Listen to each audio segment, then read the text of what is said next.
Welcome everyone to the April 2025 Quantum Biologic Powwow. Thank you so much for joining us today. I'm going to start off with a couple announcements because we always have new members coming in and out. So I'd like to let everyone know how we handle the calls.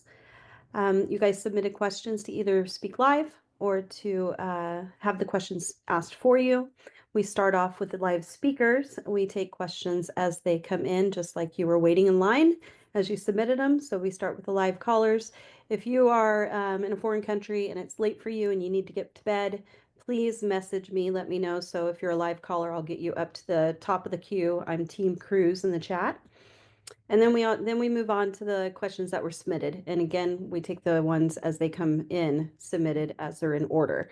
We ask that you keep your lines muted while we're on the call. I will ping you if we have enough time. Things kind of start moving fast depending on how the call goes, but I'll ping you as a private message and let you know, hey, you're going to be on live next. Please be aware.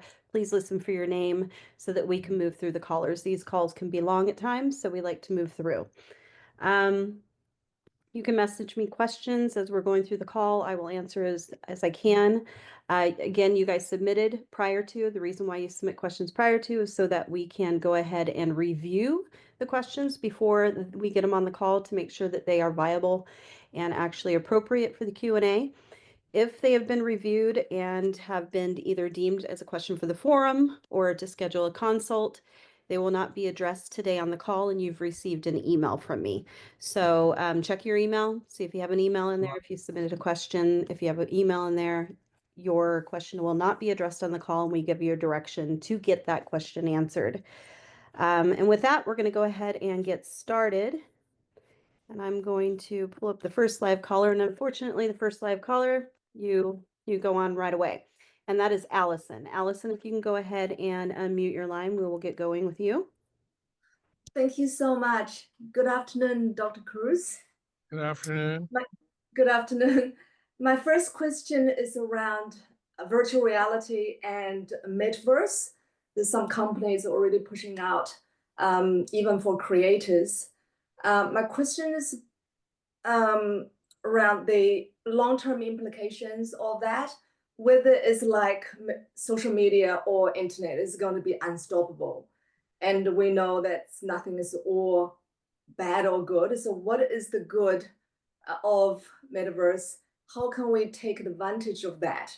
Is it possible to actually join and teach light water magnetism there?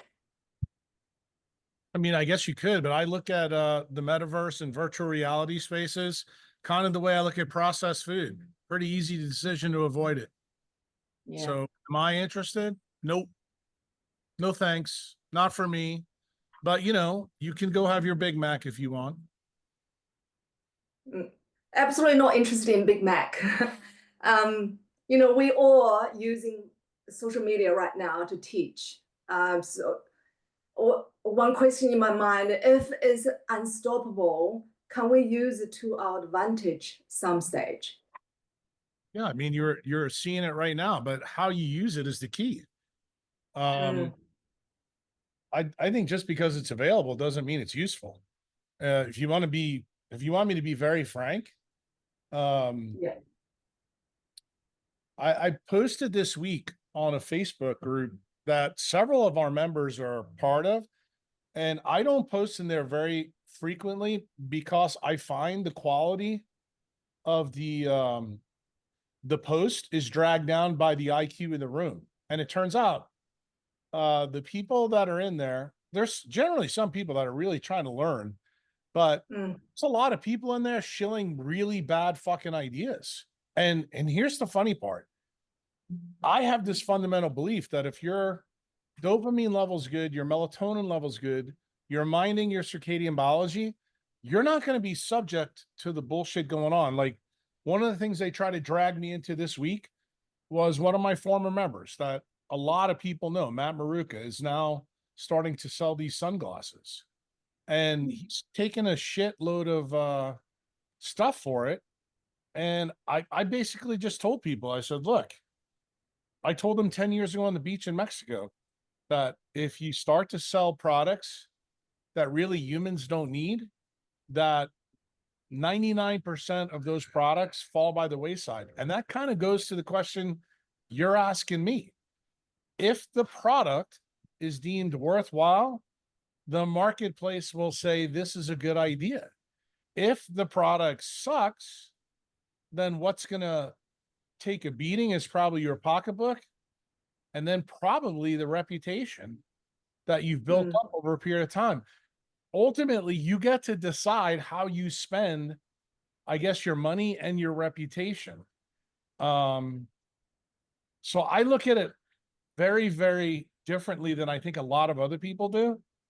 If you provide the right sort of stuff for people, I think they gravitate towards it. And I think I've said many, many times with me, the stuff that I do, the thing that separates me, I think, from everybody else is I'm like the drill sergeant. I make sure you understand the basics of the science, but then I also make sure that you understand what's useful and what's not, what's superfluous and what's not.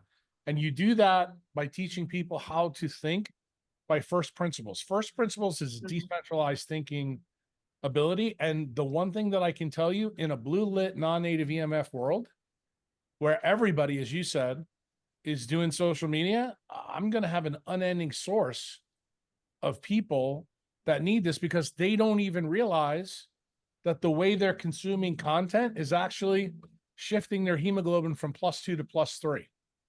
So I look at it like this. If you want to know the best way to learn this material, my opinion is to do what the people down in Atami are doing. They're probably all like clapping and having a good time right now because they're doing it the right way.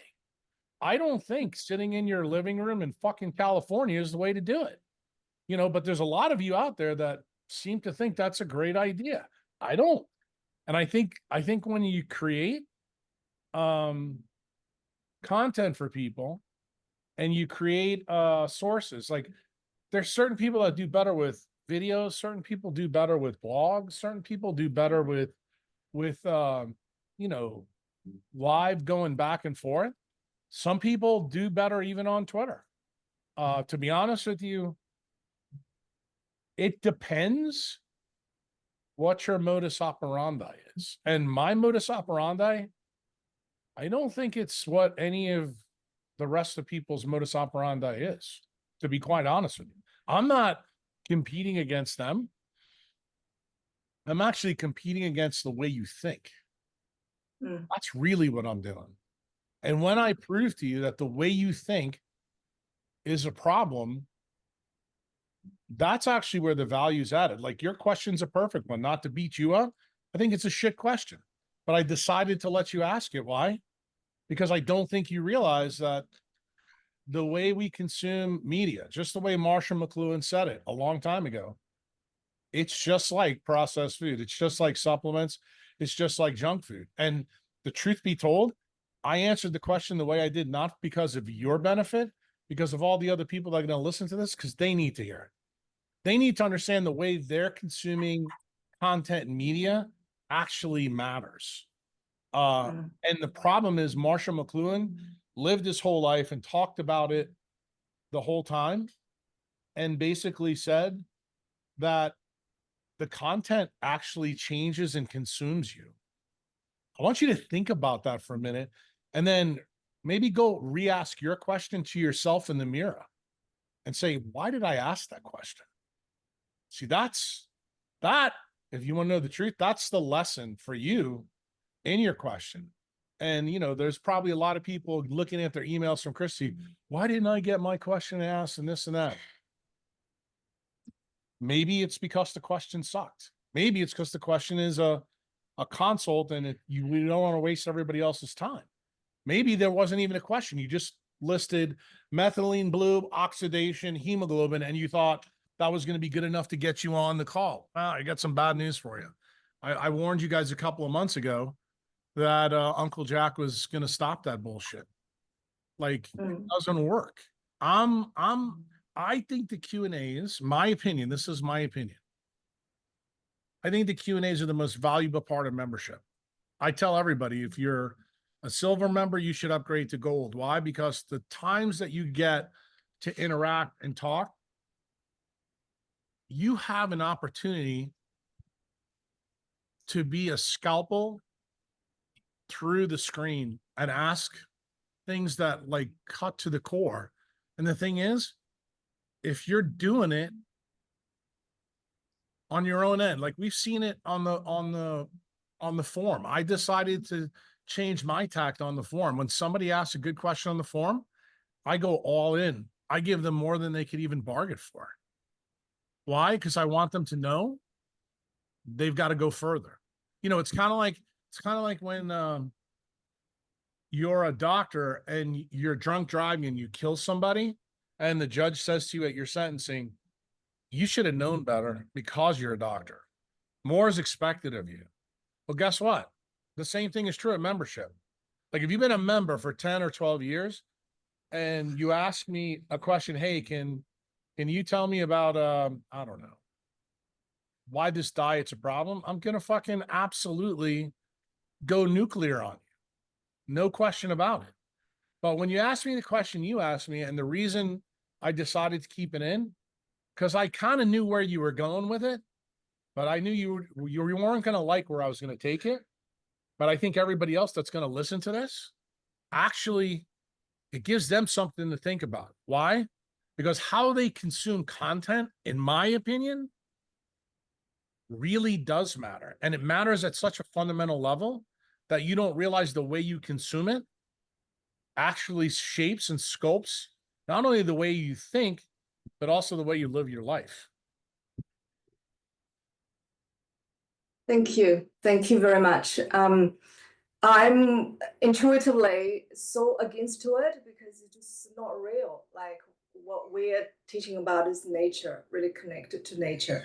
So that's really, really not in line what I do. But also I'm concerned about the addiction, like people going into it.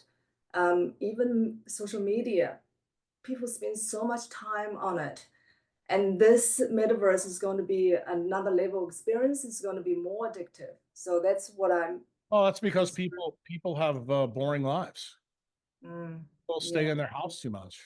People don't call somebody else up and say, hey, let's go have coffee. Let's go talk. Yeah. Like for example, I got two of my members sitting here right over there. They're not sitting at home. You know, they said, fucking, I'm gonna come over here. Now, I don't know why, but are they listening to what I'm saying to you right now? And they're going, wow.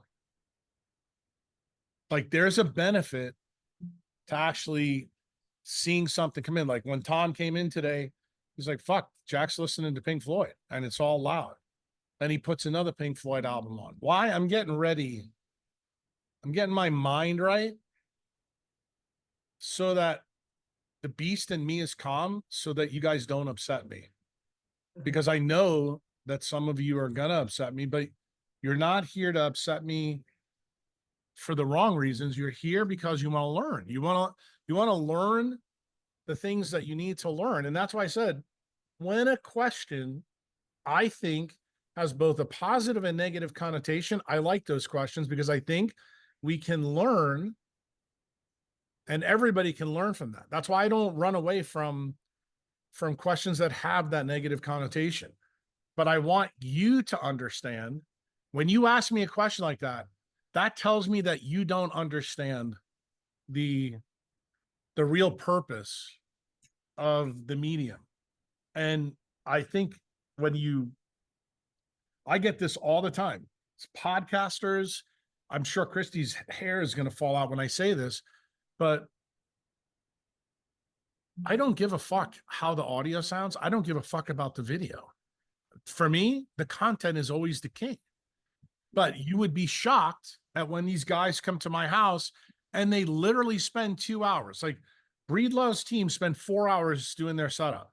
Elijah Schaefer that was here, I don't know, 2 weeks ago, he spent 2 hours setting up. And I'm like, I don't think this matters at all. I really don't. Like when I'm on the deck in the back and I don't have headphones on and this and that, I don't think people are saying, oh, I don't want to watch this, because this isn't pristine audio or pristine video.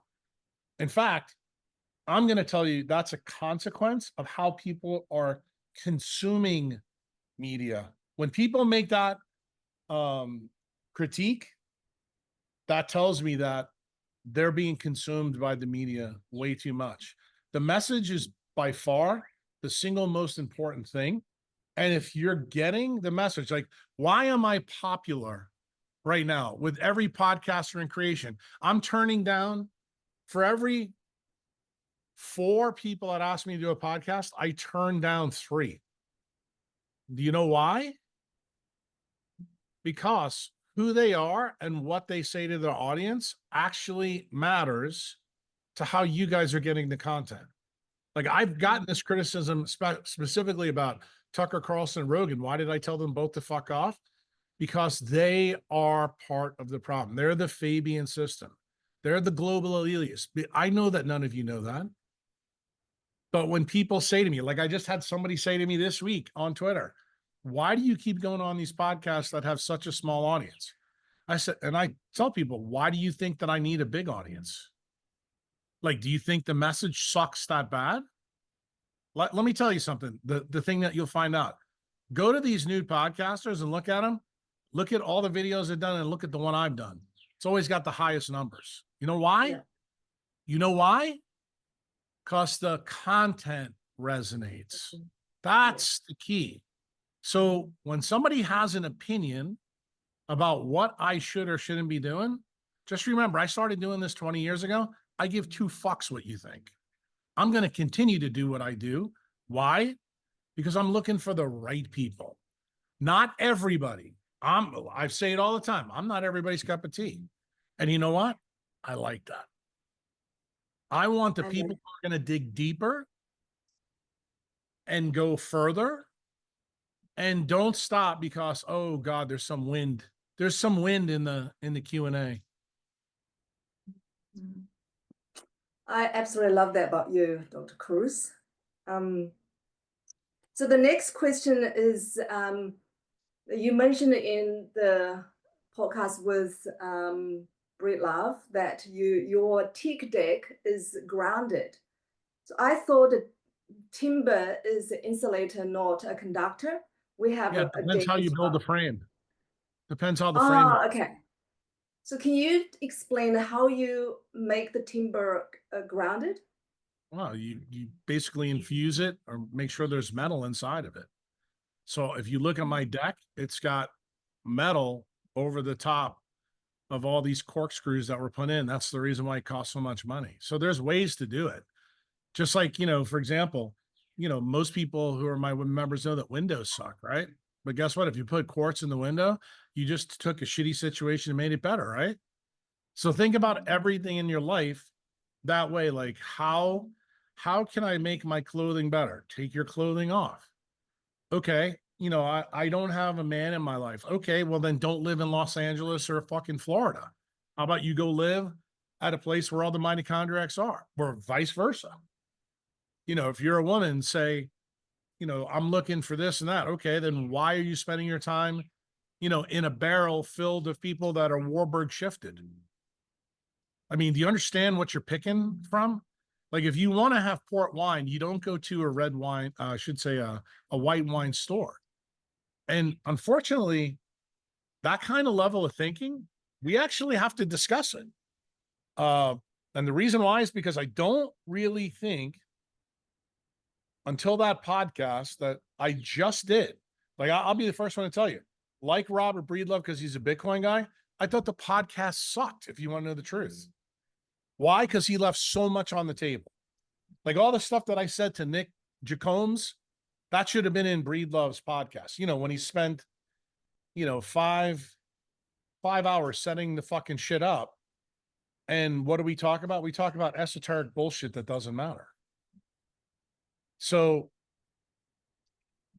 I think that kind of stuff, you should think about that. When you ask me a question, how would a mitochondriac do this? Come up with your reasons first. Then when you say, okay, this is not good enough for me, And I'll tell you another thing that I think is very underused on the form. Like I'm thinking about this for the questions that I rejected today. Put those on the form. You'll probably get better answers when they're on the form. If I don't answer on the form, you can bet your ass it's a bad question. Yeah. Wonderful. My next question is, seed oil is bad for cooking because the high deuterium content. And we stopped doing that for many, many years. But only 2 weeks ago, I realized I'm using seed oil on my face.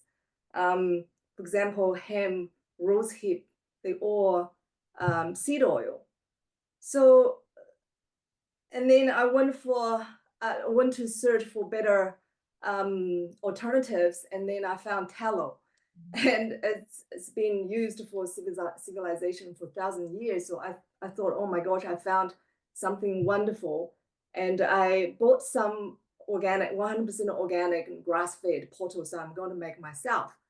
But then I found out RFK Jr. was publicly promoting it. That felt a little bit off. There's 3 questions in this one. So is the deuterium content is the same when you apply it topically, the seed oil? Number 2, do you recommend the tallow as a better alternative for skincare? Number 3 is, what's your thoughts behind RFK Jr.'s the promotion of this? And also I thought about, in US, they started vaccinating the cows. Will that impact on the beef tallow? Answer number 1. You're designed to eat tallow, not to put it on your skin. Okay. That's number 1. So you should put nothing on your skin. That's the short answer. Somebody just asked me this question this morning on Twitter. You should go read what I wrote. He actually made the comment that coconut oil actually improved the amount of UV that gets through. Turns out it's exactly the opposite. It's an SPF protector, about 4 to 8% based on a study that I shared with him. So if you understand that coconut oil, which is organic, is an SPF protectant, what might you think tallow might be? Got it? Right. No, thank you.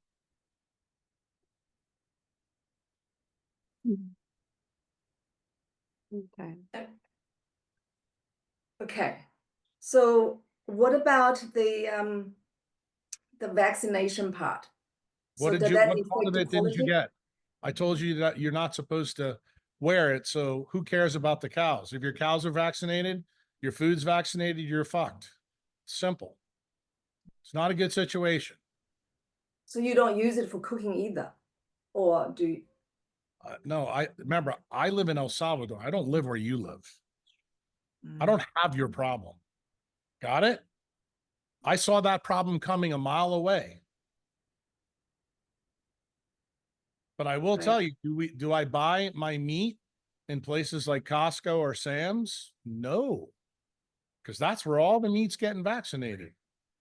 So that means you go to the farmer's market where they don't vaccinate their cows. This isn't that hard. It's just like your first question. Hopefully you just learned something. You asked a bunch of questions that were easy to sidetrack. Okay. Very easy to sidetrack. If you buy the animal the way it's supposed to be, same way you consume your media, these are choices that you make. Stop making bad choices. And guess what? All these questions magically go away. It's kind of like what I said to Callie Means. I don't give a shit about red dye number 7 or Fruit Loops. Why? Because I don't fucking buy them. Yeah, got it. Thank you so much. That's All right. all my questions. Thank you. Okay, next we have Anne Marie. Anne Marie, can you go ahead and mute your line, please? Welcome. Hi, Uncle Jack. Hello.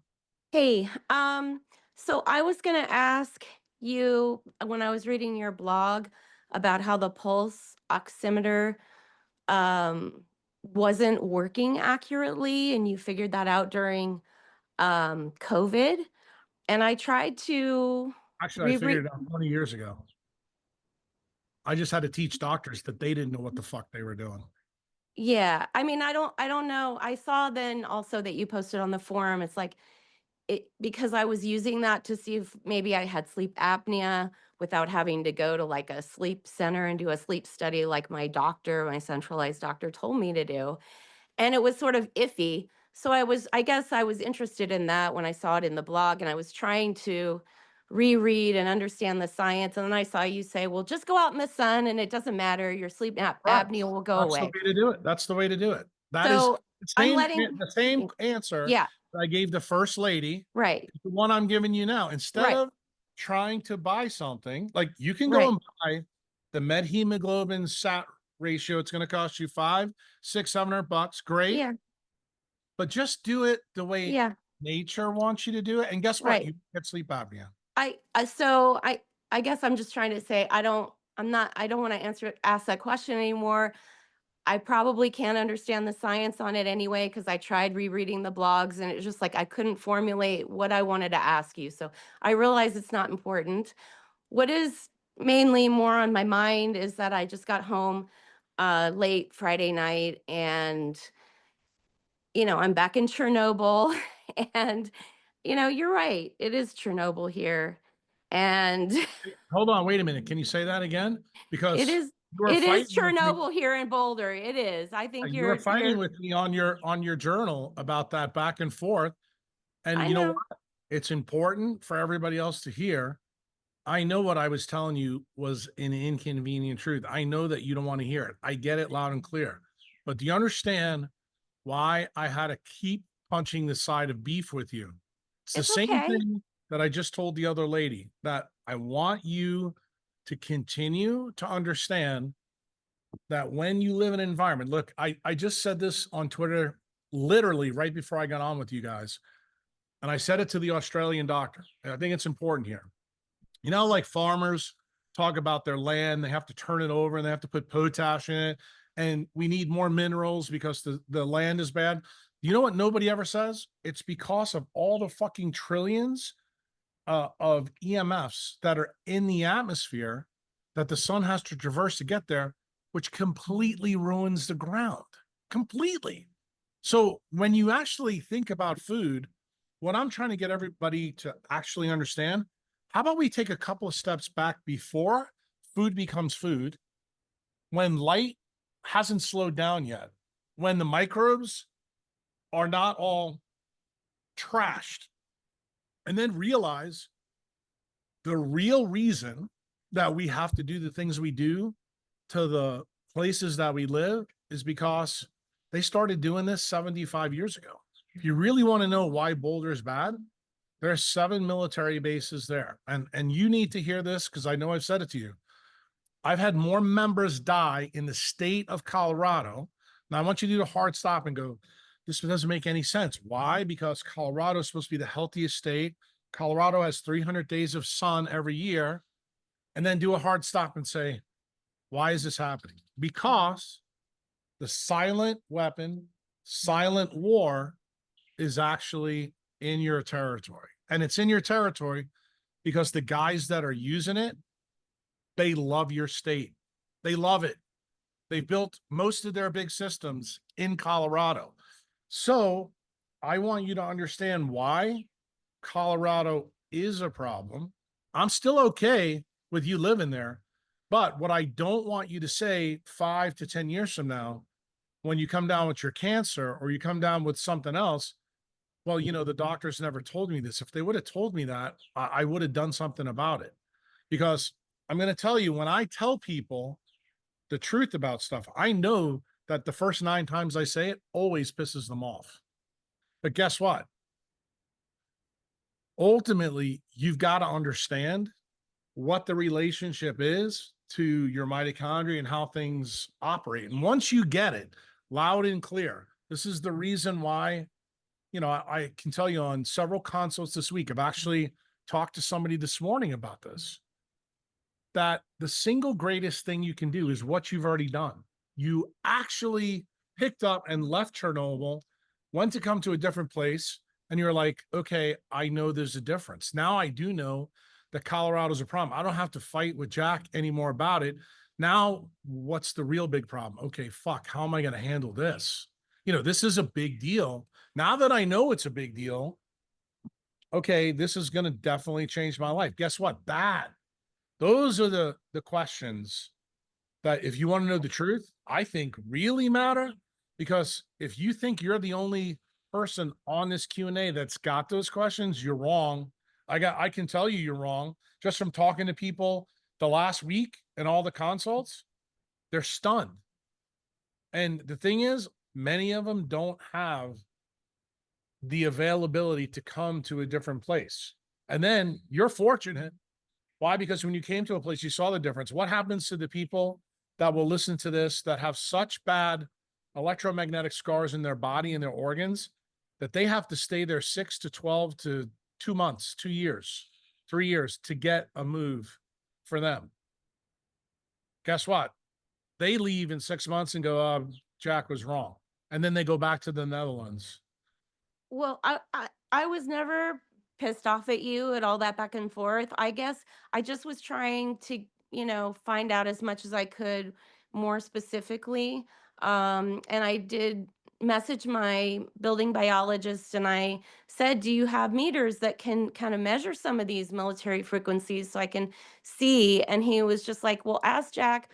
Do what specifically are you talking about?" Because he's like, "I'm going to take my meters in here and get hundreds of frequencies, and there's really no way to tell what they are or what they're doing." And it's kind of like, well, maybe the reason that you're being a little bit vague is because the military's not going to tell us. There's no way for us to pinpoint what those harmful frequencies are and know how to shield from them, which is why maybe you keep telling me it's Chernobyl, get the hell out. Well, And I I already am. told you the government already answered your question, but I don't think you realize it. 2017 NTP toxicity study, what did it say? RF at a 2G level gives nocturnal mammals cancer.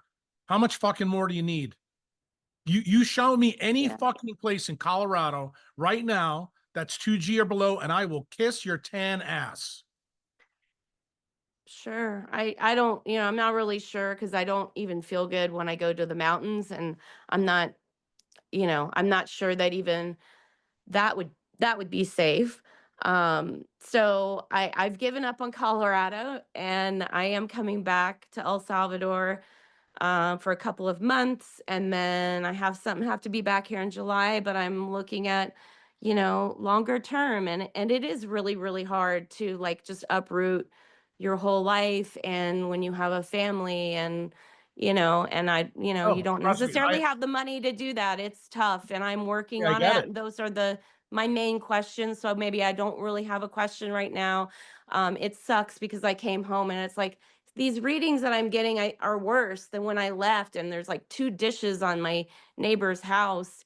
And I'm going to have to go around and talk to all my neighbors, and, and have my husband kind of plead with them and like, "Hey, my wife has to move to El Salvador because your Wi-Fi's turned up too high." But then I put the meter up above me in the room that was like shielded, and it is coming from the sky. And so I'm like, yeah, you're right, it is. And I don't know how I can and I can't just live in a box anyway. Even if I could fully live in a Faraday cage, I need to be outside. And Mhm. so and I think my yard is actually worse than it is here inside my house. I'm worse like gardening outside than I am in my house. I know. I understand that. And Yeah. this is the inconvenient truth that you and many other people are beginning to start to understand. Why do I tell you that to mitigate this stuff, honestly, this is the reason why in 2020 I started talking to all my members about Bitcoin. I said, you need to own it because it may be the only freedom mark that you ever have to get out of the situation you're in. Why? Because as I've laid out in the last 2 years, this trend with our government, with the Fabians in our government, it's not going away. We're 77 days in, zero arrests. So guess what? Yeah, I know. I know. It's ridiculous. So you Like, need to understand now, the question for the United States is pretty simple. Do I have military bases and airports around me, or do I have population density around me? If those things are against you, then you need to figure out what you're going to do. Are you going to do a part-time thing? Are you going to do a full-time thing? How are you going to navigate this with your family? All of those things need to be on the table. That's part of the reason I tell people, make a business plan. And the business plan should be for 1 year, 3 years, 5 years, 10 years. These are the things that we're gonna get done. And this is how I see things going. Because remember, there's going to come a point in all of your lives where you're not able to do the things that we're talking about, meaning physically, mentally, emotionally, or financially, you will not be able to do it.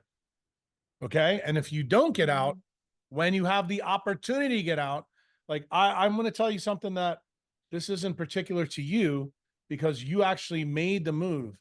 But I can't tell you how many people I talk to every week on consults, and they spend time like they think they've got time going out of style. And then magically, oh, now I got ALS. Oh, now I got a brain tumor. Or, now I just lost my job and I can't do this, that, or the other thing. What do I do now? Well, that's actually why you should actually think about that stuff earlier. And I have a personal belief, when you journal it, when you write it down, or you make a business plan, guess what? That's actually your Hawthorne effect. There's a reason there's a journal part on the form. And the journal part is part of it for you guys to write what you're going to write. And then, you know what? 6 months later, you go back and read what you wrote and you start going, who was that person? What the hell is going on? I think people don't value their own time. They put their wife, their family, their kids, their job, fucking everything but time at the top of their list. And the truth is, it fucking aggravates me. You want to know the truth? I'm like, I don't know how many times I have to say it. If you don't have time, you don't have anything. So I don't give a shit about your sick mother. And neither should you, because she already made the decisions that made her sick. So why are you trying to clean up her mess? Say, look, I'm sorry.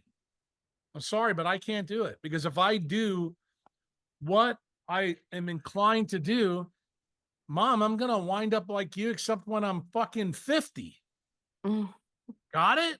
Like, you're going to be shitting in your own bed at 50 years old. And if you think the world is coming to clean shit out for 50 years old, when everybody is going to have this problem, I got bad news for you. It ain't going to happen. It's just not.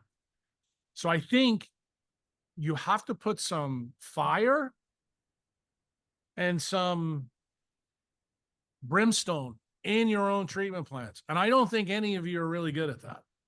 I don't. But see, that's something I'm really good at. And the reason I'm good at it is because I'm a neurosurgeon.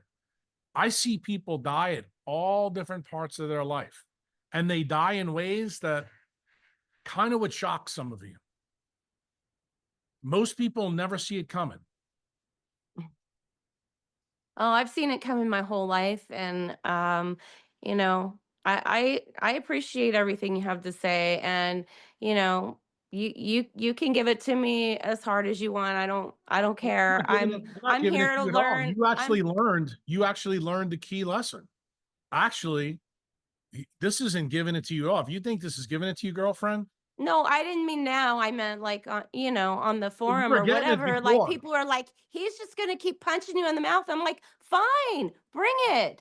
Go You got the ahead. message. Like finally somebody notices that I'm sick, like my whole life. Nobody, oh, you're Got the fine. Oh, you're message. fine. I'm like, no, there's something wrong. And Got the you're the message only then. person that sees it. And dude, I appreciate that. And I am so fucking Well, grateful. But you got the Okay. lesson. You got the lesson because you picked up and you went. And guess what? There's a lot of people on this call that need the lesson that you just taught them. Coming from you, it's way better than coming from me. So when you come back and you're sitting in Chernobyl, you're like, yeah, I'm back to where I was. I can't believe this. Well, guess what? Say it again. Scream it, because you know what? Some of them don't believe it. They don't see it. And they're like, well, I just can't navigate this with my husband, or I can't navigate this with my kids, or I can't navigate it with my family that are anchors. And the answer for me is always going to be simple. It's the reason why we have scissors when babies are born. That's when we cut the umbilical cord. Problem is, people don't realize that there's a lot of people in their life that they need to cut the umbilical cord on.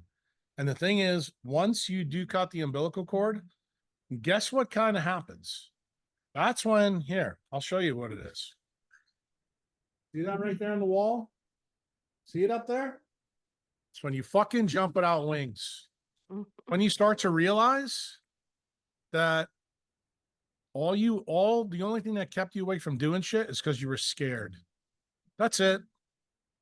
I was And the thing is, terrified. I was terrified to come to El Salvador.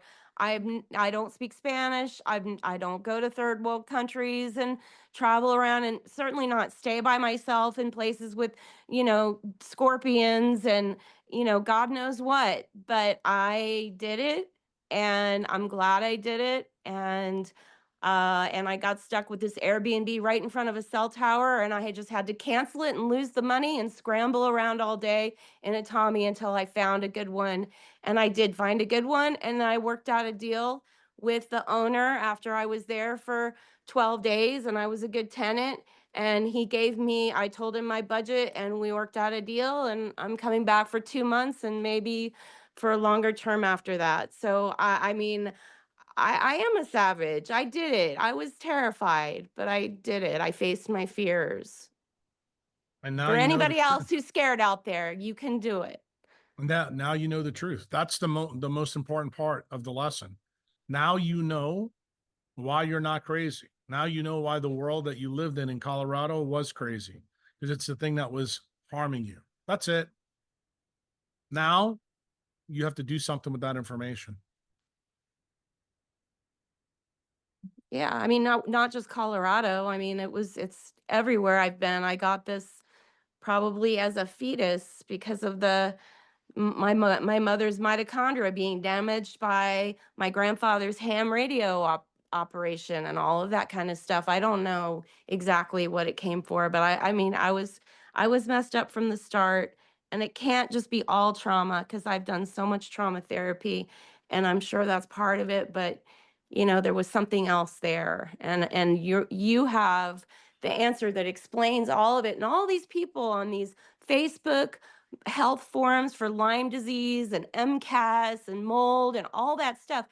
They've all got this too, and they have no fucking idea. And you try to tell them, and they don't listen. I don't waste my time on it anymore because, I think what you teach is the answer to all those people's problems that have Lyme disease and all these allergies and all this crap and this chronic pain. And they're eating carnivore to get rid of it, but that's not going to fix it.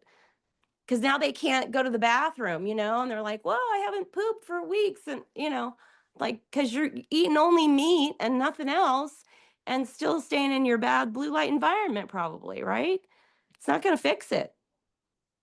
Well, they just need to read Becker's book. Everybody I pointed this out to Nick at the last podcast. So don't you find it funny that he was able to rebuild fingertips, but never mentioned the fucking diet once? Not once. Every single animal that he fixed in there. Diet was not even a part of the equation. But nobody actually looks at that. But it's right there for everybody to examine. Yeah, it's a crazy world out there, and I mean, I'm glad to have found community, and there is a really, really good community in Atami if anybody out there is like me and was terrified. I don't think I could have gotten through it without them. I was really homesick. Um, but they embraced me, and I'm gonna come back. So, I'd like to travel the world someday and see other places, but I mean, those 5G towers are going up everywhere, so I gotta get really strong before I can do that. you don't have to worry about the 5G towers. They're going to be coming down soon because all the satellites will be going up. Oh, well, isn't that gonna be worse? You live in a place like Colorado, the answer is yeah, really bad because it's already there. They don't really need the towers in Colorado anymore. Everything there is almost from the sky. That's the whole deal. Anything west of the Mississippi. In the United States, you're being irradiated from above. Okay. Okay, if we can move on, we have Joaquin that's going to be next. We have many callers we got to get through today. So thank you, Thank Amber. you. Appreciate it. Joaquin, if you can go ahead and unmute your line, please.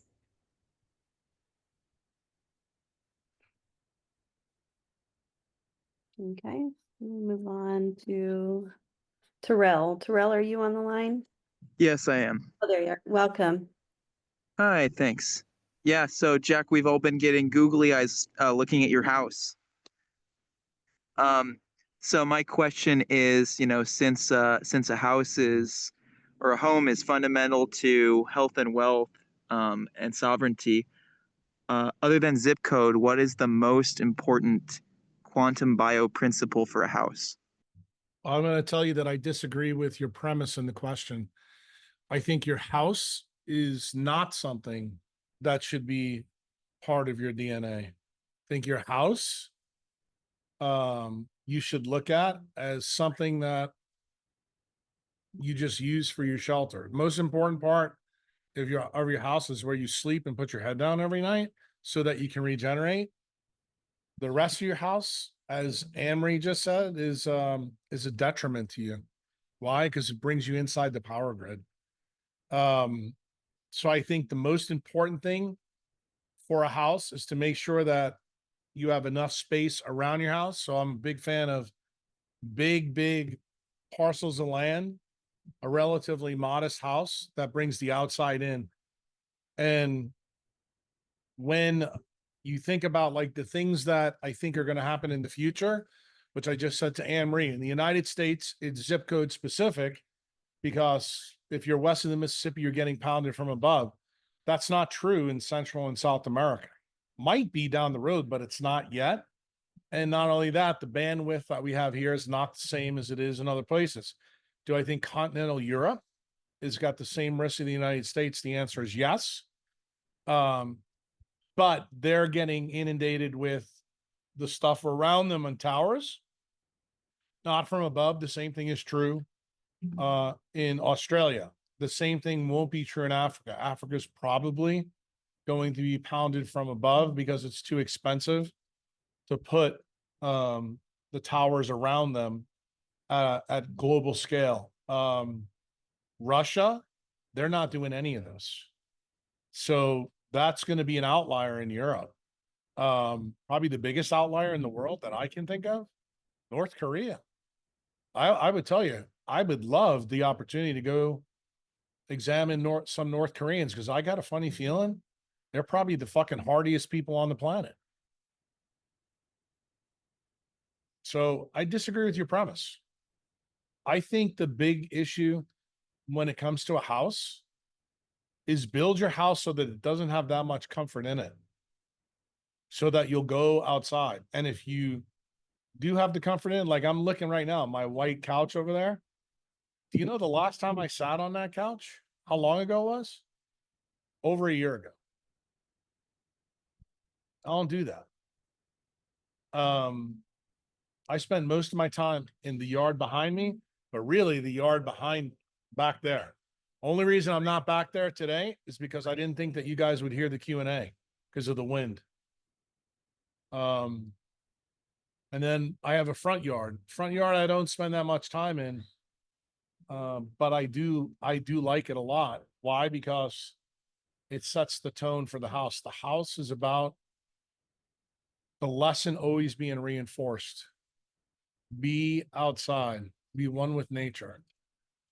That's the way it should be. If it takes you having to spend more money to move to the beach so that you get the message every day that you're supposed to walk on the beach and ground, so be it. Then you make that decision. That means you don't go on as many vacations. You don't have 4 cars. You don't have expensive taste in a lot of different things. In other words, just like I said to the first two callers, make a business plan and prioritize what's really important to you and what's really not. I mean, I can tell you, I'm going through this, not me so much, but with Tom and Nancy.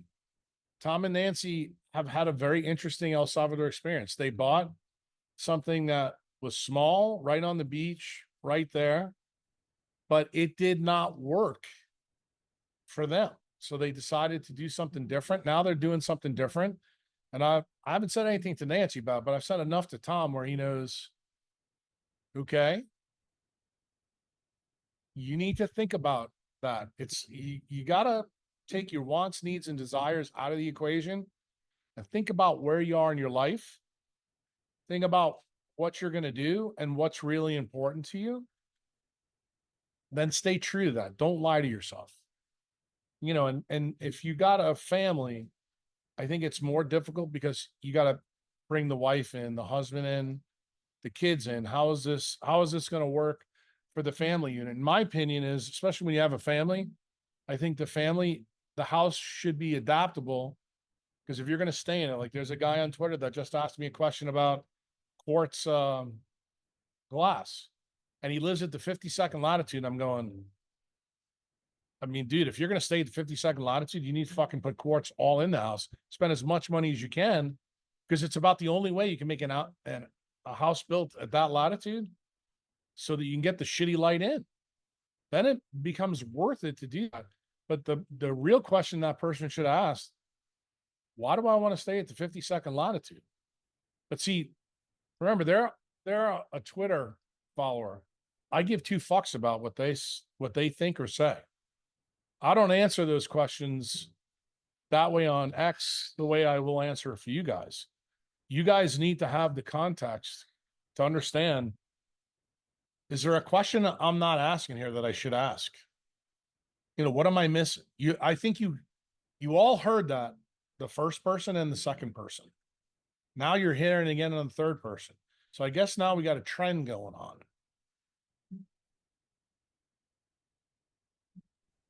So it seems like it's a double-edged sword because you may have to pay more than you would for zip code, but you can actually cut down a lot of other things that you thought you. That to me is the real issue with housing.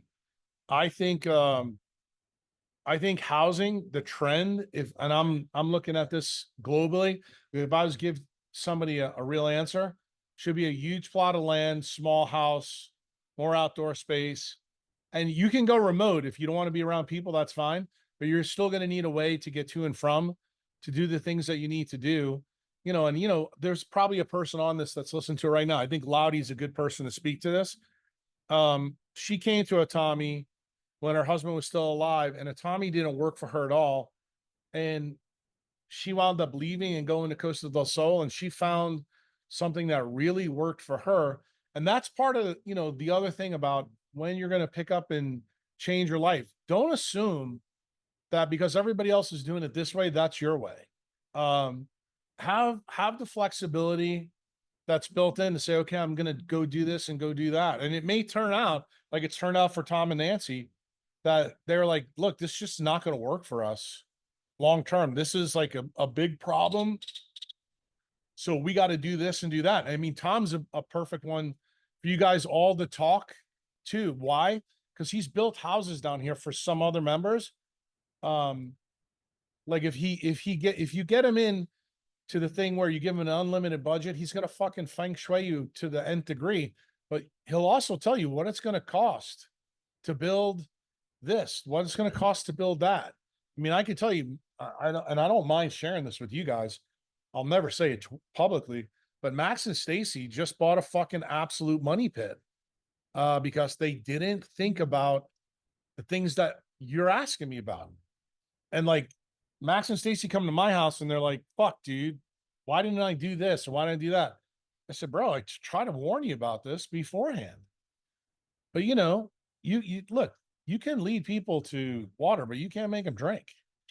And they think that they know their life better. Like for me, I can tell you, I'll tell you my struggles in this house. When I bought it, I knew that that backyard back there was the fucking kill switch for me. I knew that I needed to do that. Why? I love looking at that Pacific Ocean every day. I like being out there. And I knew I had this big sloping volcano thing back there. And I said, fuck, I'm going to have to pay money to fix this. And then when I found somebody who could do it, it turns out that the person I found was probably the most expensive person in El Salvador. Did I bite the bullet and fucking do it? Yeah.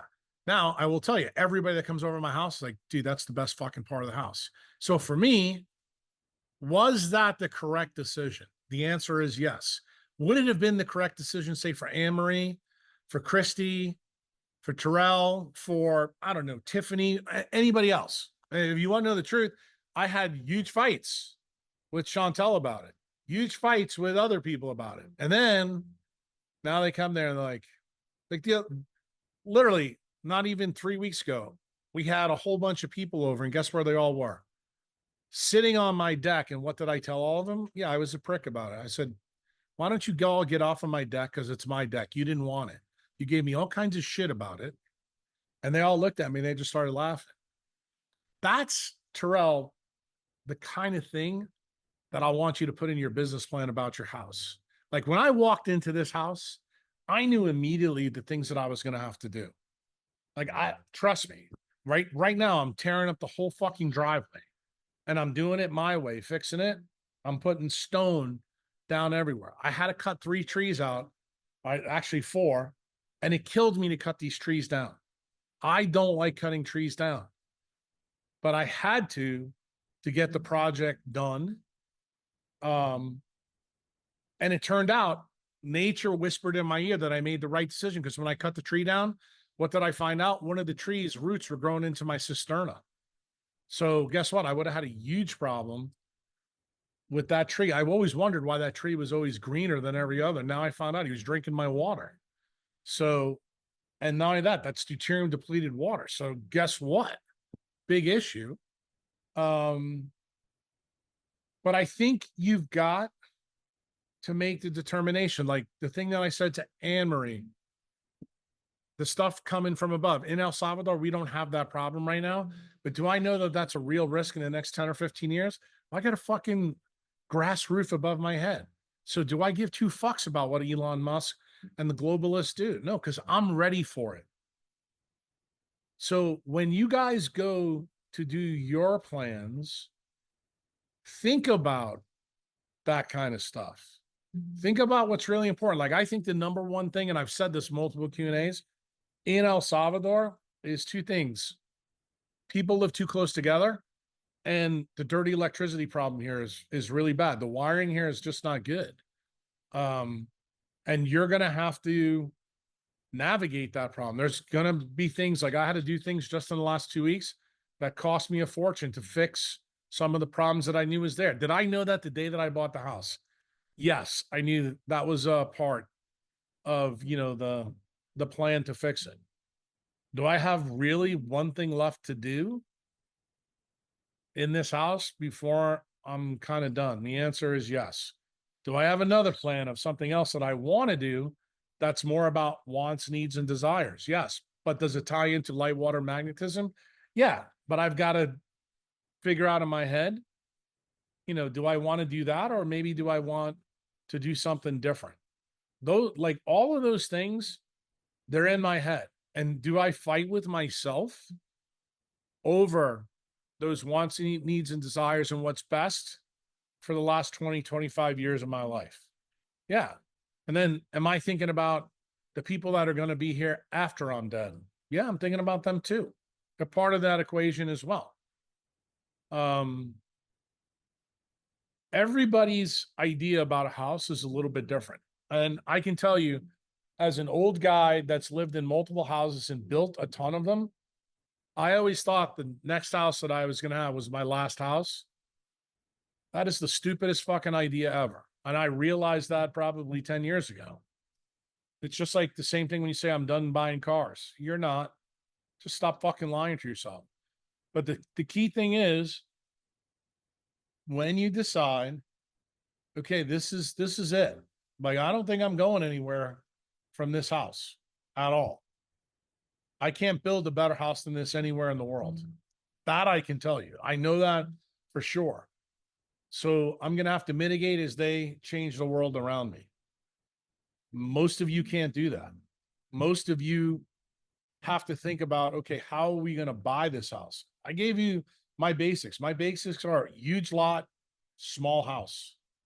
That's the best way to protect yourself from the idiots around you. Then I think, do you need to do something with the roof? Yeah, if that means a metal roof or, you know, a grass roof, great.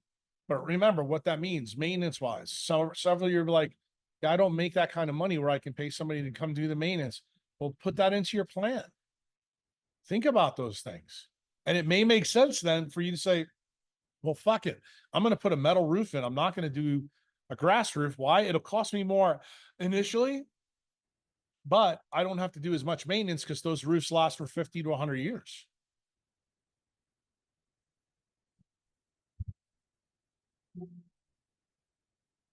Thanks, Jack. No problem. Thank you. Next, we have Jacob. Jacob, can you unmute your line? Welcome. Hey, appreciate it. Hey, what's up, Jack? Dr. What's up? Cruz. Um, my question, I thought it might be better for a consult, but I got my blood work done, I want to say about a year ago, in June of last year, almost a year ago, and came up with very high estrogen. The estradiol sensitive was like 125 picograms per milliliter. And my question is more like, could this be a mistake from the lab, or? It's possible it could be a mistake, but is it likely a mistake based on the last 4 blogs? The answer is no. Why? Because now you know that CYP, which controls androgens and controls the sex steroid hormones, is a heme protein. So that should make you do a hard stop and go, fuck. So what does that mean? When do we turn our hormones off? This is again something I've said for 20 years, but I don't think you guys listen as carefully as you need to. Between the hours of 10 a.m.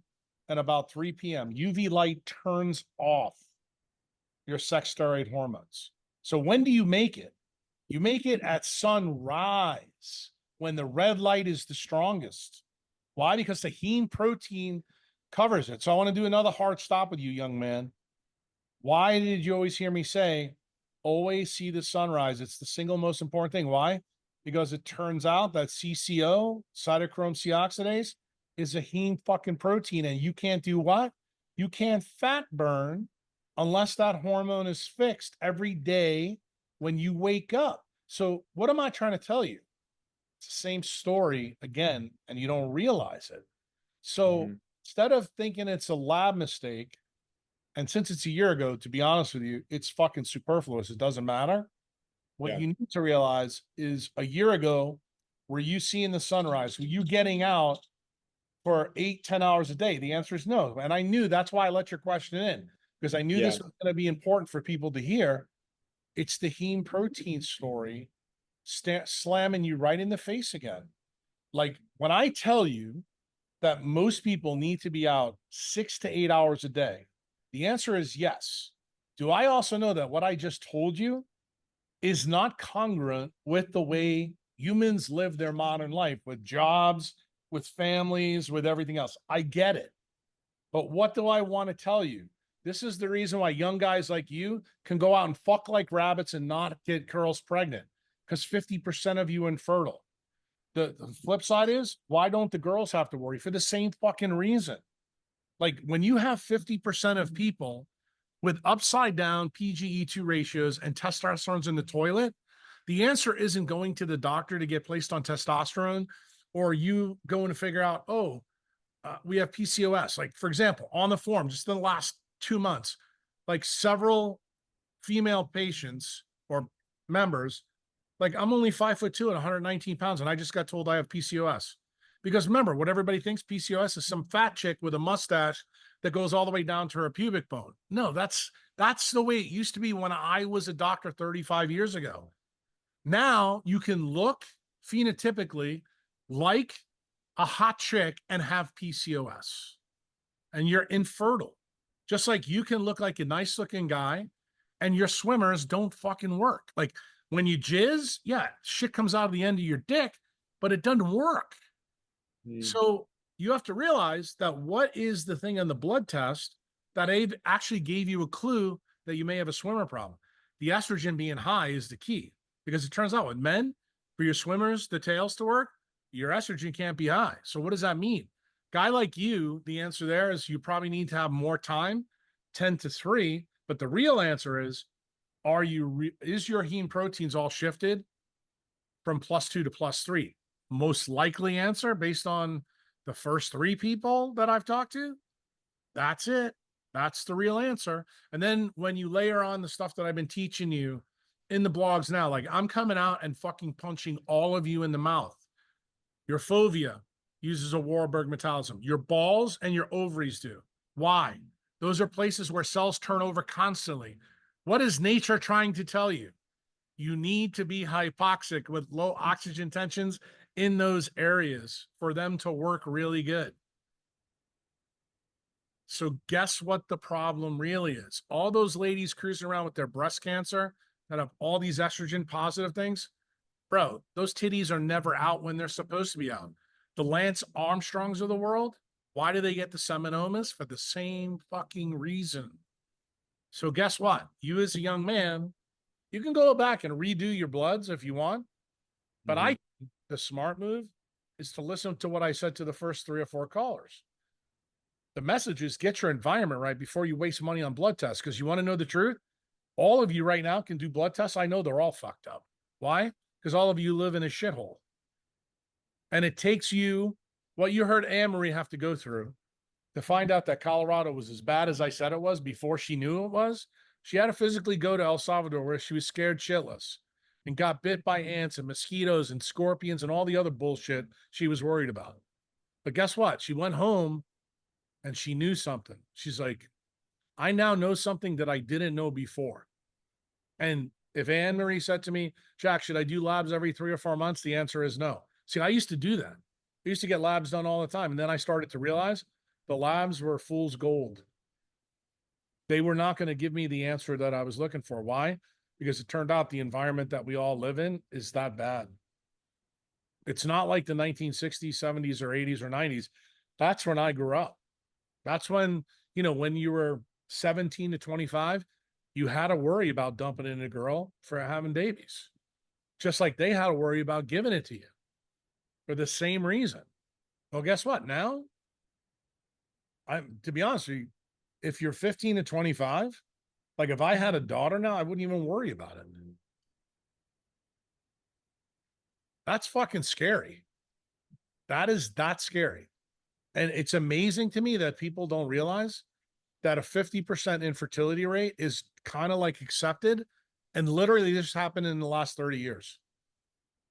And everybody thinks it's, the Fruit Loops and the fucking red dye number 7 and, the fucking vaccinated cows, whatever bullshit you want to blame it on. You know what I'm saying? I just want you guys to get the story right. Because you know what you're going to find out the longer you remember?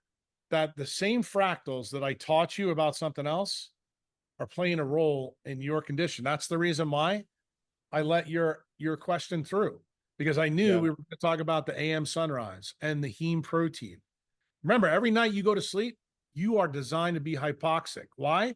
Because you have to make cells go back in time to regenerate. That's what you do every night when you go to sleep. And I know you're a young guy. You didn't fucking read CT number 1 and 2. What did I say back then? I said that sleep is our default state for all eukaryotes, and we innovated wakefulness. When you begin to understand that, you start going, so that's the reason why we need to see the fucking sunrise, because every single day we need to take CCO out of +3 from our sleep and turn it into +2. And then how do you do that further? You get in the UV light from 10 to 6. Guess what? And then magically everything starts working like clockwork. Because that is how you're built. And listen, my friend, I'm not fucking apologizing for nature. I know it's inconvenient to how you live your life. I know everybody listening to this wants to punch me in the mouth now. Just remember, these aren't my fucking rules. All I did was look at the Sistine Chapel 20 years ago and saw the two fingers. You know what I'm describing to you right now, my friend? I'm describing to you what the fuck goes on between those two fingers. That's the truth. That's the unadulterated truth. And I know how inconvenient it is. Why? Because I remember what my 18 months were like when I figured it out. I wasn't too fucking happy about it either. But I got to be honest with you. You as a young guy, I've been delivering this message for 20 years, bro, to a lot of different people. And the message has never changed. That's what you got to do. And you got to do it as best that you can in the situation you're in. And just like Terrell's last question, it's the question I'll put to you. You need to build your life around that space between those two fingers. Because when you do that and you do it right, then you're not going to have to worry about all the things that everybody on this Q&A is worried about right now. And you're not going to have to worry about your labs, because I'm going to remind you casually that a million years ago, nobody was fucking doing labs. Nobody was going to Gold's Gym. Yeah. And I want you to also understand something. I think that podcast that I did with that guy, Nick, and you saw how he came into it. He wanted to talk about the leptin melanocortin pathway and the radiation of mammals. I said, nah, look, let's fucking do this right. Let's go back to the Great Oxygenation Event. Because you know what I knew that story was going to bring to the forefront? What I told you in the Huberman podcast. Chlorophyll, heme, melanin. Everybody jumps over the fucking heme story. And it turns out the heme story is why most of you keep fucking it up. And none of these guys, they're all PhDs. Do you think anything that I said was new there? No. The fucking GOE happened 2.4 billion years ago. You want to know what the sad part is? None of those cocksuckers to this day still realize that UV light and oxygen quantize all the choices in metabolism you. That's the fucking fundamental reason your food doesn't fucking matter at all. And anybody that tells you otherwise is a fucking moron. Mm-hmm. And that's the reason why there's no food stories in Becker's book. You can regenerate completely if you get that story right.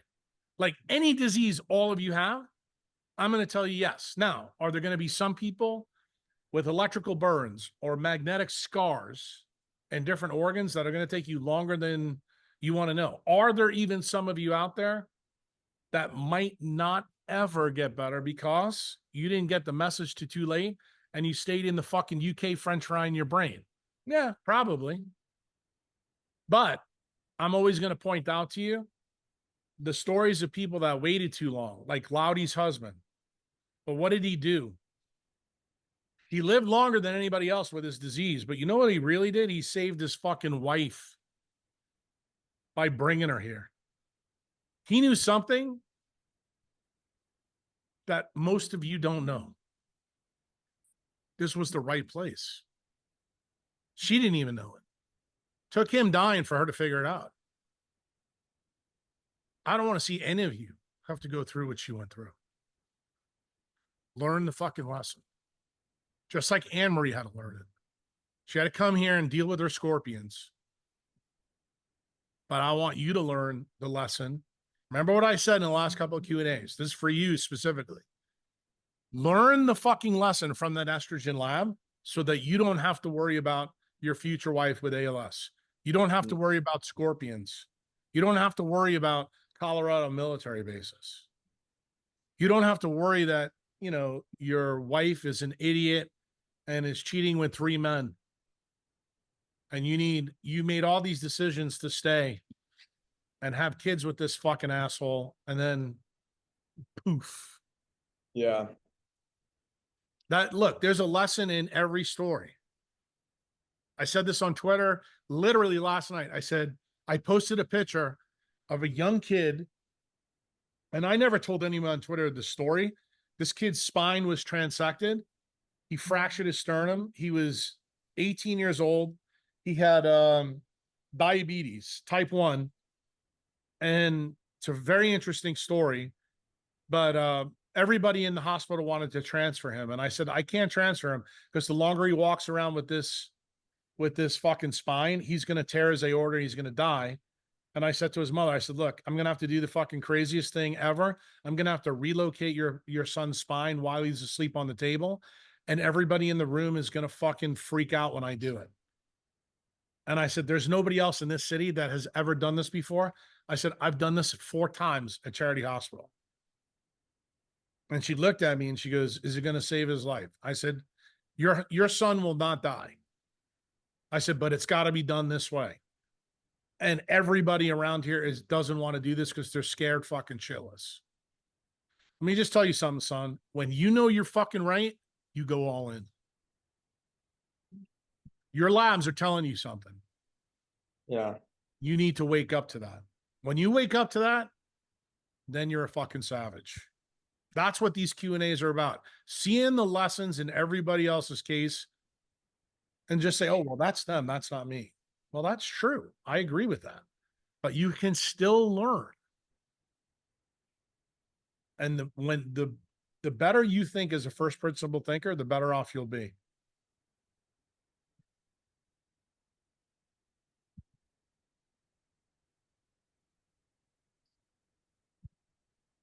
Okay. Do you have anything else, Jacob? That's it. That was great. Okay, Appreciate it a lot. perfect. Thank All you right. so much. Okay, next we have Benjamin. Benjamin, can you go ahead and unmute your line? Yep. Can you hear me? Yeah, we can. All right, Dr. Cruz. Thank you for taking my questions. I had a few questions kind of wanted to go over. About 5 years ago, my wife and all of our kids, we moved to North Idaho from Southern California. So I think the 30th latitude up to the 47th. And as I'm sure you can imagine, both my wife and I specifically have seen pretty substantial just problems with overall health, overall kind of feelings, well-being. And about a month ago, discovered your work. And it kind of always been for, I don't know, the last 5-6 years, definitely a Weston A. Price foodie fanboy. And I remember reading Nutrition and Physical Degeneration for the first time, thinking, oh man, like it clicked and I thought I had it all figured out. Then after moving up here, I realized I hadn't, and then came across your work, was like, oh man, been missing a lot of this the whole time. So considering all that, is moving to a different location really the only option, or is there any ways, like we always recommend, be like the Sphinx, never miss a sunrise, eat like a No, great I think where you live, believe it or not, where you moving out of Southern California, even though you moved north, yeah. the advantage that you made yourself is that it's low population density. So that's good. But now you have to fight from above because you are definitely getting pounded on above.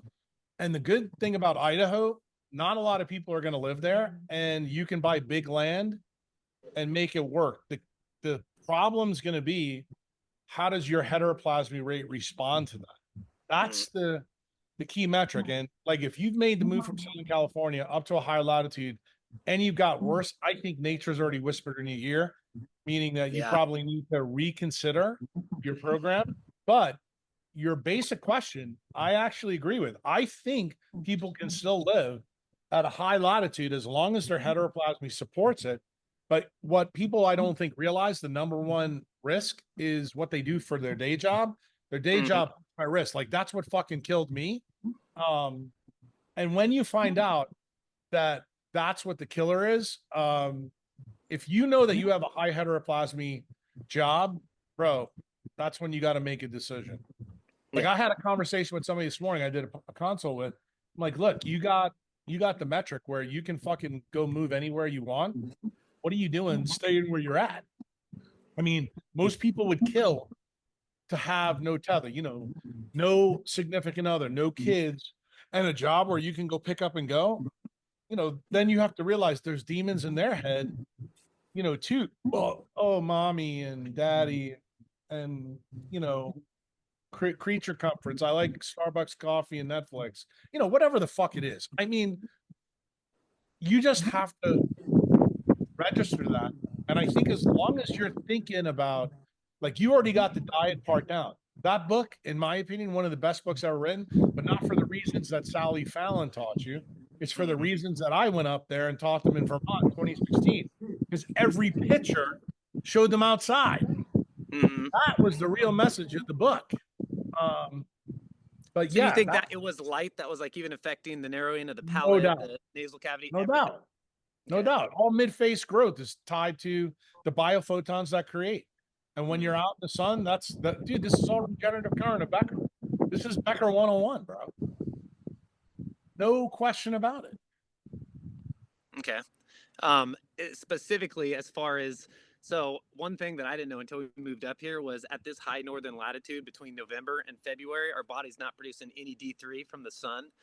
So what's the protocol during those months other than like the cryothermogenesis? We've eliminated all non-native EMFs. We have all incandescent bulbs in our house. Our kids, even, we all have our blue light blocking glasses.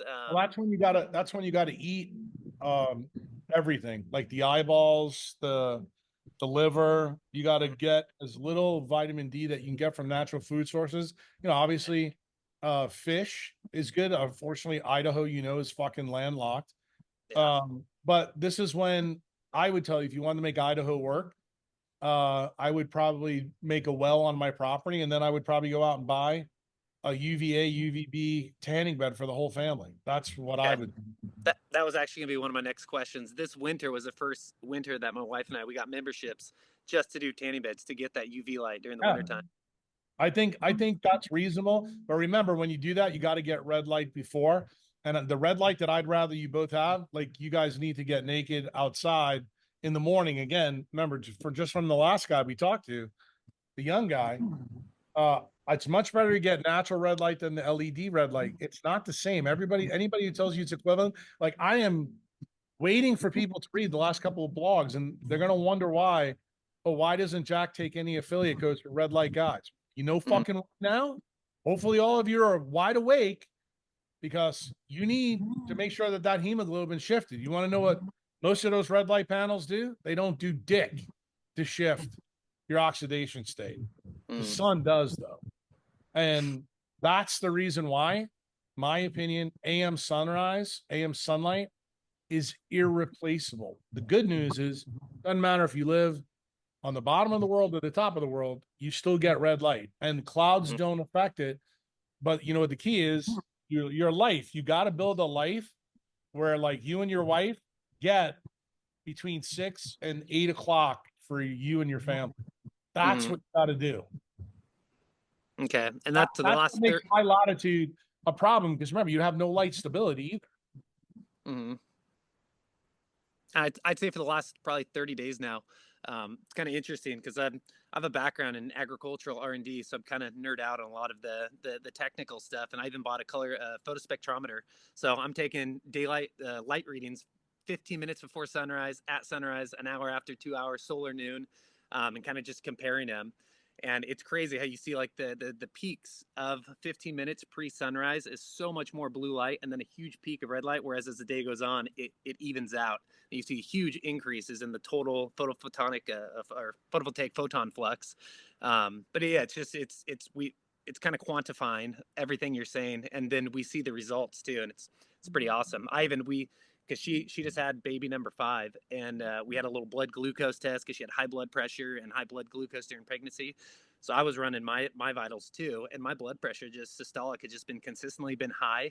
And after about 2 weeks of eliminating all blue light, taking out all of our LEDs, putting on our filters on our phones when we use them, getting blue light blocking glasses, my blood glucose is like rarely even spiking above 90. If I could eat all the pastries I want, and it's just stable. And it's Well, like that's before, when I'd people have don't a believe me when I banana, tell and it'd them. be, what's that? People don't believe me when I tell them that. I'm not kidding you. Like, if you go, like, for example, you think about where you came from in the WAP world, and then what I wrote in the leptin prescription. I told everybody, if you're going to eat carbs, eat them in the morning. Now you know the reason why. Because balance red and blue, red light reduces your blood glucose. I've known that for 20 years. But nobody believed me until the freaking papers came out and said, look at this. But what's the best way to get people, ready to rock and roll? That's why there's a 30-minute window before you eat and sunrise. Now, hopefully, most of you are getting it. What are you doing there? You're getting red light. You're oxidizing, or I should say, you're changing the oxidation state from +3 to +2. Then you go eat TCA cycle food so that you can run this hog in your head. That's actually how it's supposed to work. And the thing is, like, for example, with your wife, what I would have her do, in the situation with the baby, I would probably have her not eat any carbs. I'd have her do an hour's worth of red light before she eats her breakfast. Why? Because then she's really able to fix all of the heme proteins. One of the things that she's got cooking right now is her heme proteins from her pelvis, where the baby just beat the shit out of her. She needs way more than you can imagine. And that's a good thing. It's not a bad thing. And then she could probably eat her meals, even if she didn't want to eat a ton in the morning after that hour of sunrise. Then I'd say let her eat another lunch meal, but then her dinner meal is probably going to shrink to like next to nothing. And that's actually a good thing. And then you guys have to be mindful too that you should really not eat past sunset. Now that's a big deal where you are, because guess what? It's going to December 21st. It's going to be fucking dark there, 3:30, 4 o'clock. So that means you need to think about that template. And when you guys start living by the light cycle, it sounds crazy, but it's actually easier to do than you can imagine. You just have to realize that light determines everything about you. Once you physically get it, that's when it's just not hard. I think the problem that's hard is that people, they don't want to tell you that they put the fucking lights on. And they think that, oh, the red lights on in the house are good. Like, I can tell you, I've been solo in my house for about 3 to 4 weeks. I don't put any fucking lights on that everybody's gone. That's what I like. You know, I'm doing it my way now. Because that doesn't even an infrared light at a high enough intensity later in the day. It's a that can throw- problem. Yeah. Well, actually, forget about infrared. I mean, think about infrared A. If you look at the charts, it actually ruins your melatonin level. So you don't want it on. And then when you actually think about what the LEDs are really doing, when you think about that oxidation state issue, you're going, fuck. You know, no wonder. So you always hear me say, fire. If you're going to do something, fire, fire. Well, now that I'm at 13th North Latitude, do you think I need that much fire? No, I don't. Yeah. The nice thing is the sun comes out. Well, this time of the year, it's getting longer, but it's usually 6 to 6. You know, at 6 o'clock, fucking everything's going off. Yeah, I listened to your podcast that came out yesterday. I forget the guy's name. It's the doctor. What is it? Oh yeah, Bronson. You were talking about type 2 diabetes and how they're going to be getting up and pissing every 30 minutes. And I've actually noticed since we started doing this, my wife even says, like, you don't get up in the middle of the night to go to the bathroom anymore. And I'm 36. And it's like, I always thought it was weird. Like, why am I waking up once or twice in the middle of the night to go pee? And for the last month, I haven't slept completely. We used to have old guys on the forum. They're like, oh yeah, you do that because your prostate's big. I'm like, no, you don't. It's because of vasopressin. Like, dude, that's what I'm saying. There's so much nonsense that's out there, and it takes so much aggravation on my effect to fucking keep teaching these same lessons. But look, in the quantum engineering series, there's a whole fucking blog on vasopressin. Like, did anybody fucking read it? I don't think so. One other question I had is on deuterium depleted water. I just read your blog post from 2018 on the deuterium depleted water. And so I was thinking, since we live in North Idaho and we get sub-freezing temperatures for 3 months out of the year, if we have large tanks and we insulate the sides and we start letting those tanks freeze outside, which deuterium is going to freeze at 39 degrees Fahrenheit versus 32, and then we siphon water off the bottom, would it naturally or inherently be deuterium depleted water? You could actually do that, but I would convince you to do see my pool back there? Yeah. It's all like Tom was just in my pool early. He goes, dude, you have the coolest. And he meant not that it's cool, but that the temperature's cool in all of El Salvador, because guess what, how it's built. If you put concrete into the ground deep enough, you actually can make your own reservoir. So I would tell you where you live, smart move is I would get a well put on my place, and then I would use a reservoir like this, actually deuterium depleted constantly over time. So that's a way for you to actually always guarantee that your family has deuterium depleted water. And since you're a fucking farmer, dude, just remember what the flip side of this is for photosynthesis. Use deuterium depleted water, you get fucking 40% more yield on your crop. Wow. You can't do anything. I don't give a shit what kind of chemicals you use, including potash. You can't get a better yield than when you use deuterium depleted water. But the problem is it's so expensive to run a farm that way because most people, you know, have to use hydrolysis to get the water that way. But if you build a big enough vat and you've got a big place in Idaho, dude, you could kick ass and take names. Yeah. And so that's just you're allowing the surface to freeze over and then just pumping off of it, or pumping from the bottom of it rather. Pumping from the bottom. So you would You'd store want to that build water it. in winter. I would build in the pump below a grate so that way you could leave it down there and just let the water come into it. So it's like think about just like a drink. It's leaving the ice cube on the top just to melt down. Yeah. And then what you could do is when it's been there for a long period of time, just take the surface off and let the other thing melt and do it again. And that's actually how you can deplete it. Mm. And Yeah, you know, that's pretty you're awesome. gonna have to have farm tractors to do this shit, but you probably got that stuff. Mm. Oh yeah, yeah. We're building. I'm the last guy or two questions ago, asking about building a house. We're in the process. We got 40 acres up about 30 minutes north of Coeur d'Alene, so that's what we're starting to build out there right now. And it's definitely it's been getting smaller and smaller and smaller the more we get into it. And just I would tell you, like, one of the things where you are that I would do, I mentioned this to the Canadian guy that was on Twitter today. I would spend the money for quartz windows. The other thing I would tell you I would do if I was in your shoes for where you live, I would do a geothermal unit in the house for the whole thing. That's worth the money. So- Plus, you probably can make your own trenches, save money, but you should do all of that because it's a huge cost savings down the road. It just costs you a lot in the beginning. But Yeah. again, you got to make sure you're going to stay there for 20, 30, 40 years because you're not going to get that money back when you sell the house. Mm-mm. And so we say geothermal, the heating and cooling. Yeah, absolutely. Yeah, okay. All right. Why use the fucking grid, bro? Yeah. Yeah, that's what we use, basically a wood stove, and then that's That's during good. winter. I'm a big fan of that. You're putting CO2 back in the environment. Awesome. Yeah. Cool. Well, thank you. Appreciate all your Good luck. answers. Thanks. Thank you. Okay, next we have Natalie. Natalie, can you unmute your line, please? I always think it's funny that farmers get this. They get it like super duper fast. Yep. Hi, Natalie. Sarah, thank you so much. Can you hear me? Yeah. Awesome. Hey, Dr. Cruz, how's it going? I don't know. I'll let you know after you ask me a question. Okay, great. First, I wanted to say thank you very much for our consult.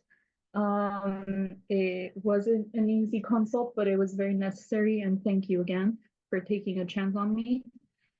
My question to you today is, do you have any general recommendations for someone who's new to Bitcoin and crypto? Well, what do you mean general recommendations? Like if you are at the retard level, yeah, you need to go read books. Like how to start, because yeah, I am. I mean, you the first thing I think Yeah, you can pretty find the much book I am. for free. I'm very new to it. Yeah, you can find the book for free on the internet now. Jan Pritzker's book, Okay. Discovering Bitcoin, I think it is, but it's a free PDF that Swan gives away. I think that's the easiest book to read about how to start with Bitcoin. Okay.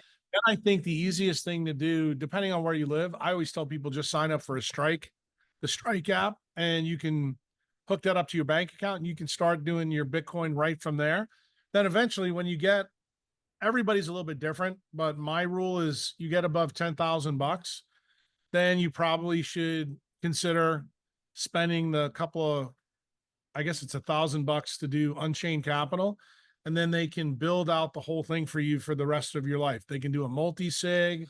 They can, get your wallet squared away.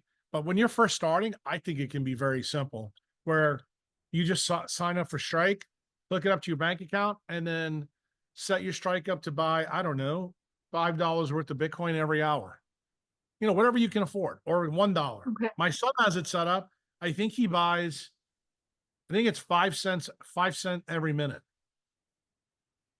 But you can do that on the Strike app. So you don't have to. Perfect. You're breaking You're up. breaking up pretty bad, Natalie. Noted. So you don't have to necessarily invest. Sorry, my connection is no good. Can you hear me? Now I can. Now. Now? Okay. Sorry about that. So it's noted for the Strike app.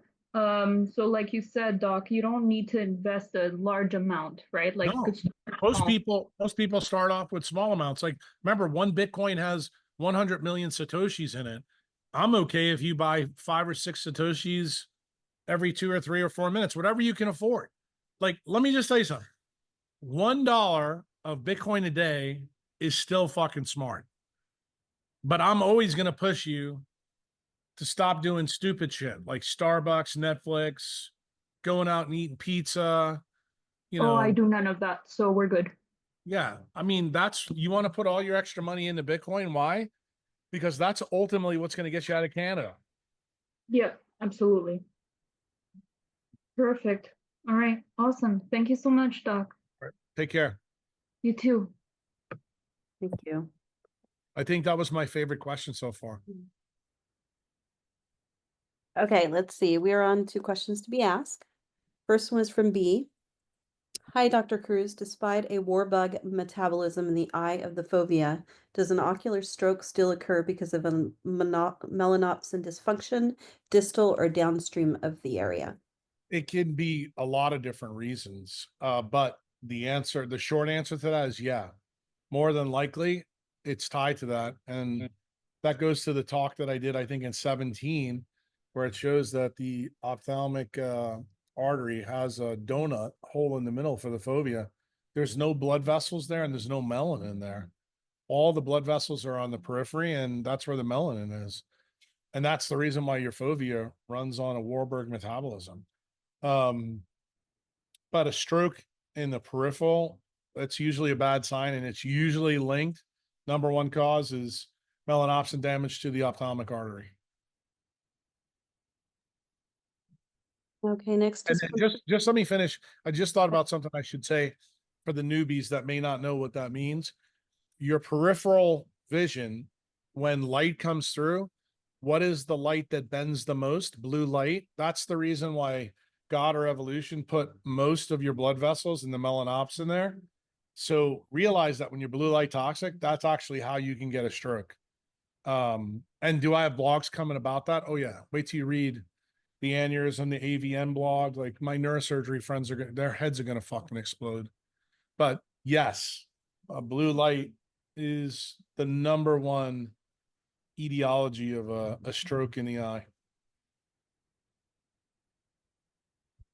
Okay, next is from Patrick. And he is asking, I have two questions that are related. My sister had a stroke, and I wanted to know if ketamine therapy is effective for stroke pain. Depends where the stroke pain is. Like, ketamine is something that was a brand new drug when I was a resident. We call it skin and bone anesthesia. It's a dissociative anesthetic.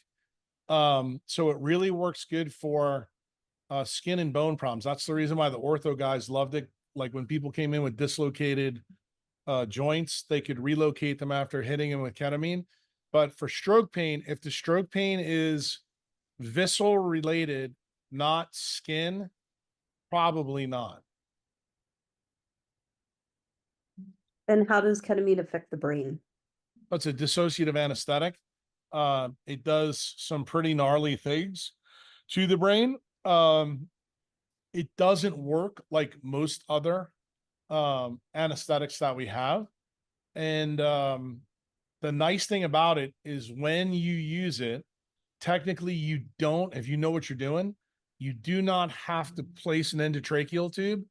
The problem is it's being used right now by a lot of people that don't have a lot of training. So if you got too much or they don't titrate the dose, you can stop breathing. But I will tell you, it's a drug that literally I've given it, I'm going to say like 150 times in the ER. I gave it more when I was an oral surgeon. When people would come in with dislocated jaws or broken jaws, I used to wire their jaw up right in the accident room without taking them to surgery. And people used to think we were fucking crazy for doing that, but it saved us a tremendous amount of time, and it also saved OR time. We just wired their jaw up, hit them with some ketamine, and they were like, yeah, this didn't hurt at all. Next is from Tanya. What is the cause of hot flashes in menopausal women? Most common cause is destruction of the hypothalamus with a circadian mismatch, usually in the gonads, pelvis. It's a multifocal issue, and it's how shall I say?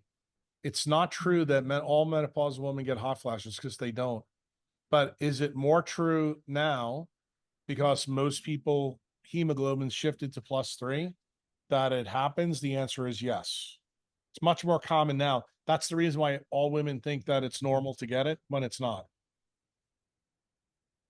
Are there benefits of taking nattokinase for clearing spike proteins from COVID?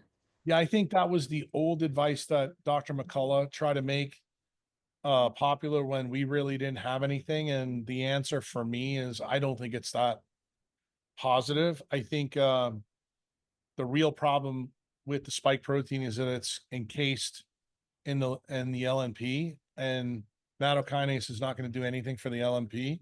And you have to realize when the LNP, as soon as it hits your inner mitochondrial membrane, it destroys CCO. So the much better answer here is not detox, it's redox. That I think I've made very clear in the blogs.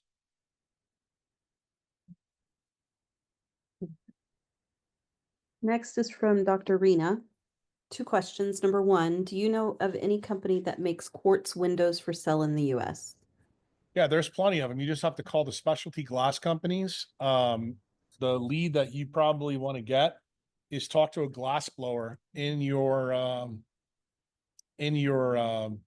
area, and they could probably hook you up with glass manufacturers. Most glass manufacturers, they may not have it, but they have supply chains that can get it. Just make sure you're very ready for the sticker shock, because I think most of you would be stunned. Like to tell you, like a regular window in your house, and I'm talking about a regular pane window, you could probably pick it up made out of, the regular glass for $250. A quartz window, probably $2,000. See each one of these? Look, see those things, monsters? Those are about 5,000 a piece if they get broke. So if and I can't get them in El Salvador, I have to get them from Guatemala. So if I have an earthquake here, I'm fucked. So is this design smart for El Salvador? The answer is no. Okay, number 2, would you like to have a discussion and see laboratory analysis live streamed of Dr. Kevin McCairn? Kevin McKernan knows him as well, analyzing the blood of folks past jab and showing amyloid fibrils. What is she asking me? Sounds Would I like you're like to trying have a to, if you'd discussion? like to connect with Dr. Kevin McCairn. Yeah, I mean, I don't see the point of it. I mean, I already know all that stuff. I know what the stuff is going to show. To me, the most important thing isn't doctors talking together. It's actually doctors talking to patients who took the jab so they understand what their risks are. I mean, to be honest with you, I don't think anybody who complied with the jab truly understands what their risks are. To me, the most important discussion to have is between decentralized doctors and centralized patients. I think me and Kevin have probably done more than anybody else to talk to people about what the real issues with the jabs are. And I would tell you, I still think the number one issue is the SV40 story. Do I think the DNA issue is probably number 2? The stroke stuff and all this other stuff is number 3. The prions, the protein bending problem that we know about, all this is quantum biological. I don't think any of those guys know how any of that happens. Just because you find it in the blood doesn't mean shit. You have to understand how to clear it. And none of them are telling people kind of what I tell people. It's not about detox, it's about redox. Okay, next is from Nathan. 2 questions. 1, in urban environments, high energy visible purple blue light, 400 to 460 nm, is reflected and scattered off concrete, pavement, and glass, while red and infrared are largely absorbed, leaving pedestrians immersed in unbalanced blue shifted light. In cities like New York City, This seems to manifest behaviorally, fast walking, elevated tension, likely cortisol driven. Do you see this spectral imbalance as biologically disrupted at a power density significant enough to impact health? And if so, what's the most effective mitigation strategy for city folk? Yeah, I mean, this is the reason you don't want to fucking live in a city. Remember, that's my hometown. It's also the reason I never want to go there. So you have to realize that what he said is true, but it's not so much a power intensity issue, it's more of a duration issue. So remember, when you live in New York, you're constantly immersed in this shit every day. I mean, people are there. When people think in New York City that I'm going outside, I'm okay. Like, I don't even know if he's still a member anymore, but remember Mike K, how many times I kept saying to him, dude, you got to move. And just going outside New York, that's not where you need to go in New York, is fucking Central Park, because there's no buildings around you. But hardly anybody in New York does that. They think, you know, just walking down 57th and 5th is good enough. It's not. That's basically what Nathan is saying, but it's not just New York, dude. It's every big city that has skyscrapers. So, like, when people tell me, oh, well, Singapore is, you know, on 0 latitude, go take a look at the fucking buildings around there. Oh, what about Abu Dhabi? Okay, let's do a hard look there. Like, this story is everywhere. So if you live in a city, you just realize that you are trading time for money. It's a great question, by the way. Mhm. And number two, in an indoor environment lit by standard white LEDs, do you see value in wearing blue blockers that filter 100% of the light up to 470 nm while allowing cyan and above through to maintain melanopsin entertainment, or would you advocate blocking all wavelengths up to 500 nm during daytime if you have to be in an office given the artificial context and spectral imbalance? Yeah, I would block up to 550. Why? Because that's the melatonin frequency, because you get it some in the green. So I think the 550 BPI tints is the way to go. Then I think what you need to do is probably run outside, because you'll get plenty of the blue for the first question he asked. And then you can take the glasses off. The other thing that I think actually helps there, this is why you've heard me say, you guys getting those small EMR tech 1 foot by 1 foot lights and putting it in your office actually will have some benefit for you for this reason, because you'll actually be able to get some of that light back. But honestly, look, city living, city working is just, when you understand the science that I'm trying to teach you guys, it's like the worst fucking thing you could ever do. And when people ask me strategies to mitigate, you see my face now, I'm laughing, because you cannot mitigate this stuff. This is really, how much do you choose to live in this environment? That's really what it comes down to. And, you know, it's part of the reason, you know, why I say to my younger members that are actively working in cities, trust me, I understand the risks that you guys are getting. I really understand what you're having to put up with, but it's also the reason why I mentioned to our young guy earlier about his T and the PCOS. If you really want to know the truth, I'm concerned about people having babies. Like, you just heard of our farmer from Idaho. I'm just glad that there's still people out there that can have 5 kids. You know, you know, I'm not laughing about this either. I'm being honest with you. I think if you live in New York City, you're going to be lucky to have a kid. I think you're going to have to spend $250,000 to go to NYU to go get IVF. And then when you have the kid, there's probably a pretty damn good chance it's going to be born with huge heteroplasmy or some kind of, you know, childhood disease like autism or something else. It's a huge problem. Muted. Okay. Next question is from Kyle. Do you have any general advice on dealing with coup de sabre if all else fails? Is fat grafting a wise solution? Okay, so this is a personal question. I decided to let this one through because it really is more of a consult, but I thought that most of you don't know what he's talking about. That is a form of scleroderma. So it's an autoimmune condition. And it's a very unusual form. It usually leaves, like, the classic one is you get a red welt down the middle of your forehead or on the side. And what usually happens, the scleroderma destroys um, the extracellular matrix, and people get like a sucked in part of their body.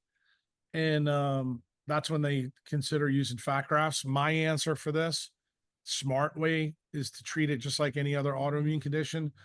Redox your way out of it, get out of the environment you're in. Why? Because all autoimmune conditions, as far as I'm concerned, are completely reversible. How long it'll take, that's the $1 million question. Collagen vascular disorders, which this is one of, are the ones that are usually need quite a bit. And they're the ones also that need a lot of heme protein renovation. Why? Because a lot of those matrix proteins are all heme based.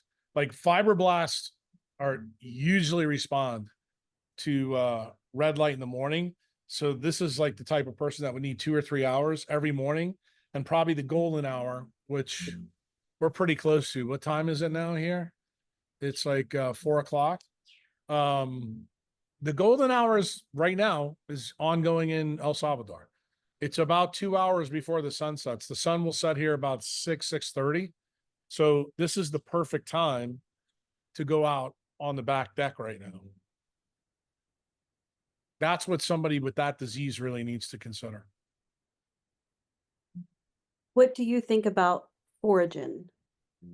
That's a funny one. For those of you who don't know, Foragin is actually these stem cell guys that are using the foreskins of men that have been collected to try to do stem cell stuff, and they're trying to rebuild the tips of their penises after they've been cut off.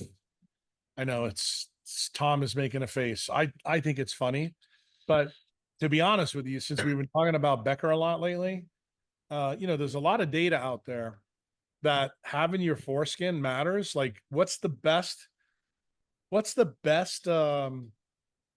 data that I can point to that you guys may not know? I talked about it a long time ago, but I haven't talked about it recently because nobody's asked me this question. It was during the AIDS epidemic. It was a very interesting situation that men who are uncircumcised got AIDS at a much higher rate than men, or maybe I reversed that. Circumcised guys got it worse than uncircumcised guys. And it turned out your foreskin actually protected you from that. So that's a clear case of, a disease where there's a benefit to leaving your parts intact. And generally, I'm a believer in keeping all your parts, even if it's your foreskin.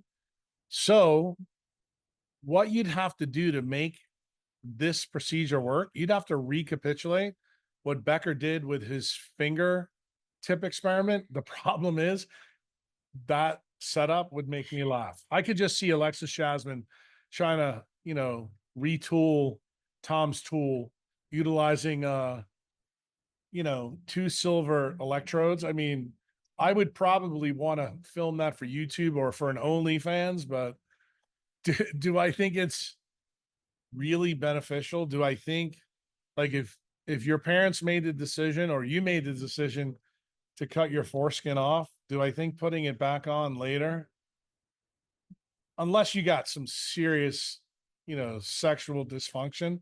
But I have to be honest with you, I've never met anybody that had sexual dysfunction that bad. I think that's just somebody who's fucking psychological, who just wants their foreskin back. Okay. There's probably people listening to this right now going, how does fucking Jack even know this? Jack usually knows about almost everything, so. Okay, is it possible? It's just a funny question to ask her in a Q&A. Yeah, I know.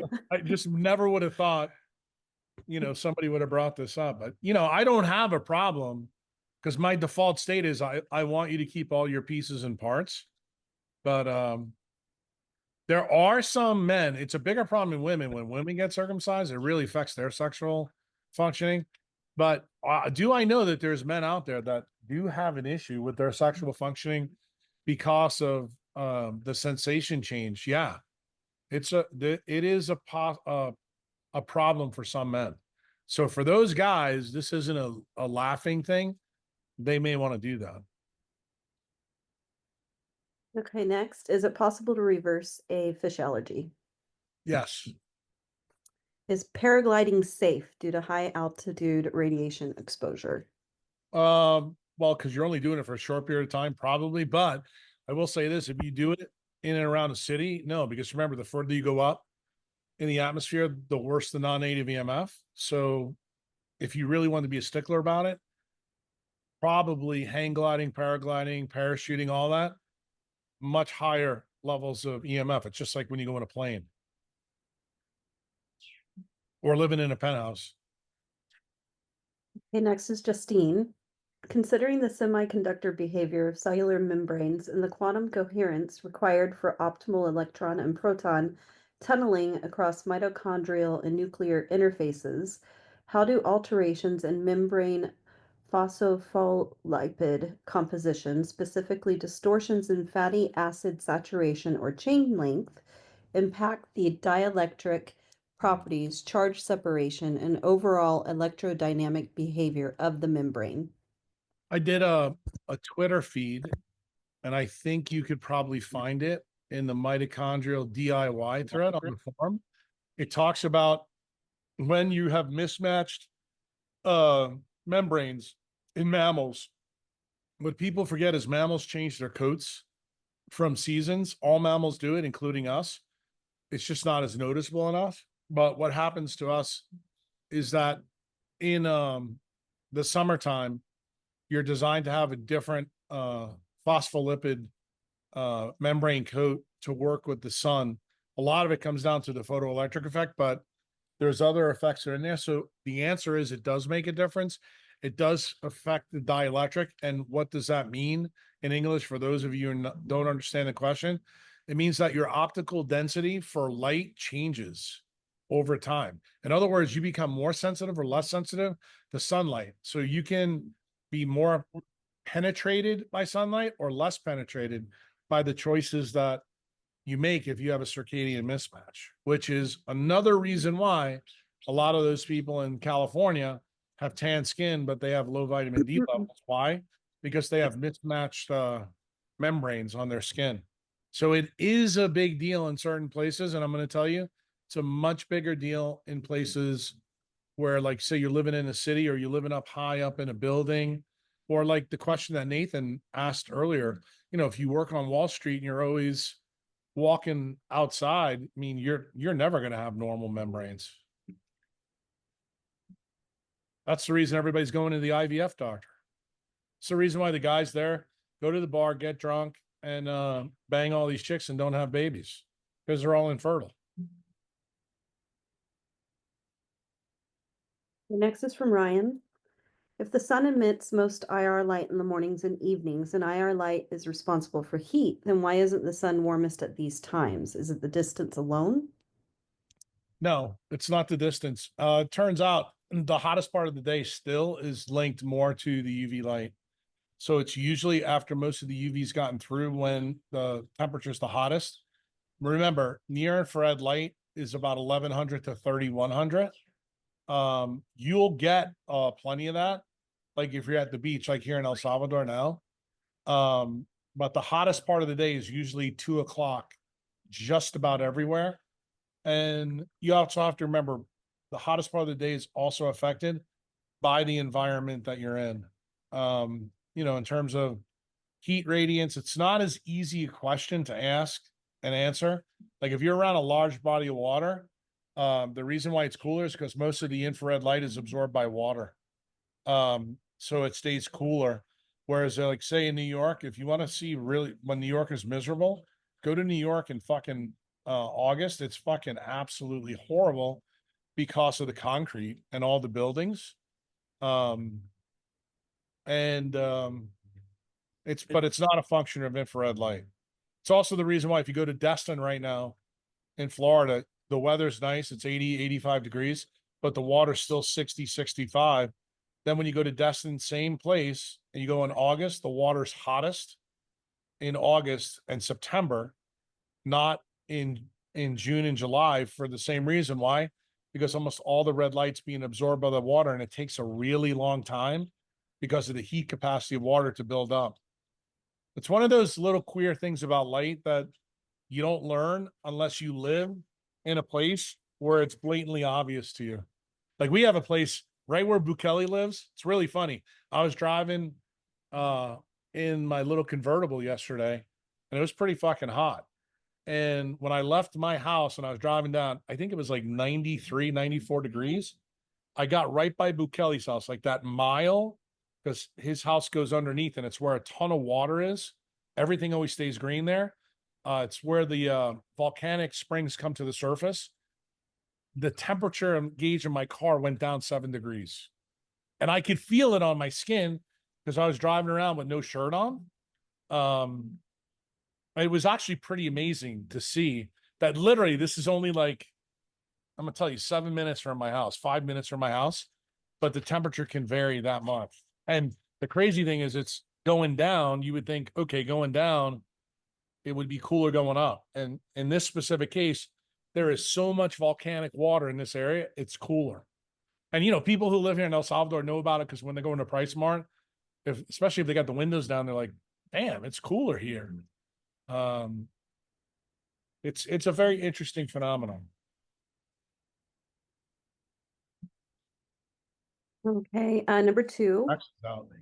On Breedlove's podcast, you said that if you were able to go back in time, then you would have pursued baseball instead of medicine. Yet you rail against bread and circus all the time. Can you explain that seeming contradiction? Yeah, it's because what I want to do. Pretty simple. Simple answer. Next is from Sheen. Number 1, how are the I Schumann don't think I'd be as frustrated talking to people about hitting a curveball as I am about heme proteins. That I can tell you. How are the Schumann resonance spikes affecting our bodies? Are people in the 13th latitude less susceptible to these spikes? Yeah. And I think I answered that question fully in Quantum Engineering 47 and 48. I think the last 3 or 4 Q&As, I keep telling people, go back and read those blogs. They were written for people with bipolar disorder, but guess what? They're written for everybody because everybody's got that FM radio station in your head. If you have a bad signal to noise ratio, it's definitely going to affect you for sure. And the more you live in a non-native EMF environment, the worse that is. And when it gets really bad, I mean, what really bad is people that have mental illness.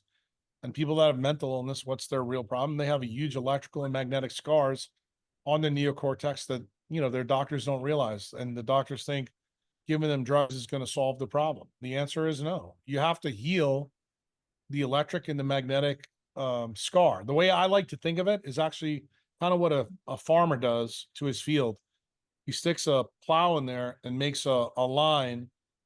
That may be when you get like a little bit depressed, but like what bipolar disorder is, or a mania or depression, what it functionally is that crack becomes like the San Andreas fault.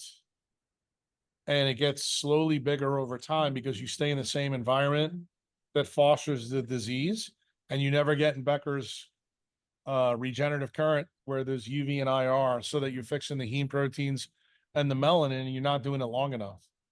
Do I think that mental disorders also are something that can be dealt with? Yes. In fact, another Twitter feed today, also I answered it on the forum. I actually used my former friend, lead singer for Alice in Chains, Lane Staley, as an example. If you go back and listen to his song, trying to remember which one I used. I think it was Man in a Hole, or Down in a Hole, and Man in the Box. That's what it was. I showed a video from 1990, then I showed another one from him in 1996. That was 5 years away from him dying. You go look at both of those videos, and you actually not only can hear it in his voice, you can see it in his appearance, and you can see when the slide began. And that's part of the reason why I actually wrote the current blog that's out now, CPC 74. because music can heal you. And there's another story that's buried in that blog that I actually told Rick Rubin, and I've told several other people, but what they don't realize, if you go back and look at Alice in Chains in 1990, this is when Lane is a blue star burning all of his biophotons. And what was he doing?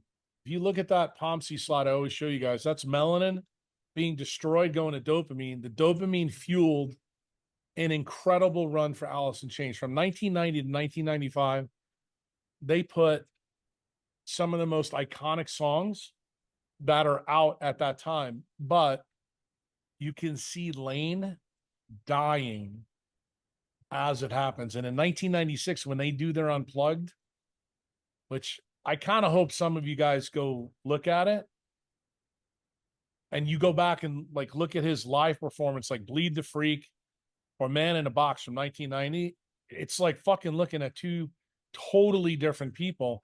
And this literally happens in 5 years. Why?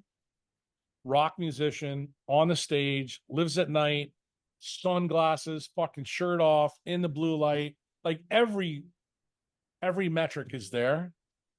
And when people think that you can't take somebody, he was 23 years old in 1990. He was dead by April of 2002. And to see what happened to him, how fast, like this is not just a Lane story. I want you to realize this is Jimi Hendrix.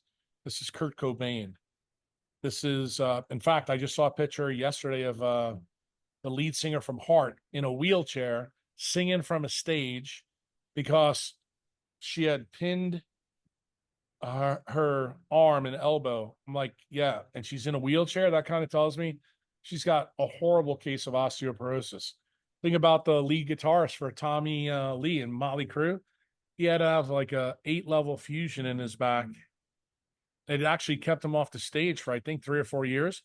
Also, he had a bout with alcoholism and drug addiction, but now he got clean, doing different things. Like nobody has their concerts anymore in the daytimes. The only guy that I think has got the huge longevity because they've actually done it right is fucking, what's his name? I hate him. Like I hate the Stones. Yeah, what's his name? Keith Richards. Keith Richards is like a fucking cockroach that you can't kill. Same thing with Mick Jagger. But remember, neither one of them live in the fucking UK anymore. They live in the tropics. And, they did all their crazy stuff. The guy that I'm thinking about who's in the band with Nirvana and Kurt Cobain went out the same way that Lane went out. But his drummer, Dave Grohl, winds up getting out of the environment he's in and starts the Foo Fighters. And look at the Foo Fighters now. Dave Grohl is still an idiot. He's got issues in his own brain, but he hasn't killed himself the same way other people have. And you think about Chester Benningfield from Linkin Park. Then you think about Chris Cornell. These guys, they burn like blue stars. They turn their melanin into dopamine, makes them incredibly creative. But then you actually actively see them die right in front of your eyes. Robin Williams is another one. That's a good one too, because it's, somebody on TV, but the other guy that used to be the ESPN guy, Stuart Scott, he wanted to have an eyeball cancer and he fucking died from that. That happened in front of everybody's eyes while he was on TV. So I don't want you to think, I don't think people see what I see. And I kind of look at, I look at that era differently. Why? Because I knew some of those guys and I was doing some of the same shit they were doing at that time. And I realized this was not the fucking thing to do when I was 25, 26, 27 years old. Because it was destroying people. And that's before I knew, really what it was. If I really knew what it was, I probably wouldn't have stayed and done neurosurgery, staying up all night.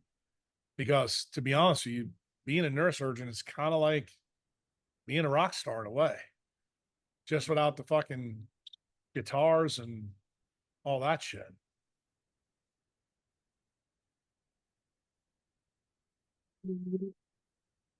Okay.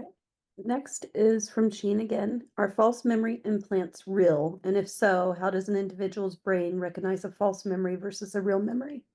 False memory implants are real, but the brain doesn't recognize them as such. They Mm. think that they're actually real. Number 3, are transmissible vaccines being used against humans now? Of course. Okay, from Ina. Hello, I live in the Northeast US. I have a cancer tumor close to the surface of my breast. I hope to spend some significant time in the tropics someday, as I believe that will help a great deal. In the meantime, I want to use some sort of light therapy treatment here and right away. The only two things I have come up with is building a greenhouse like sun dome in my backyard where I can sit even in cooler days and soak up some sun or purchase a red light device. I've been made aware that the plastic of the sun dome is UV protected, but at the same time, still allowing the blue light to filter in. And the infrared therapy panels may be activating or irritating the cancer. I'm not sure which way to go. I want to do something even if it's not 100% ideal. Thank you for your response.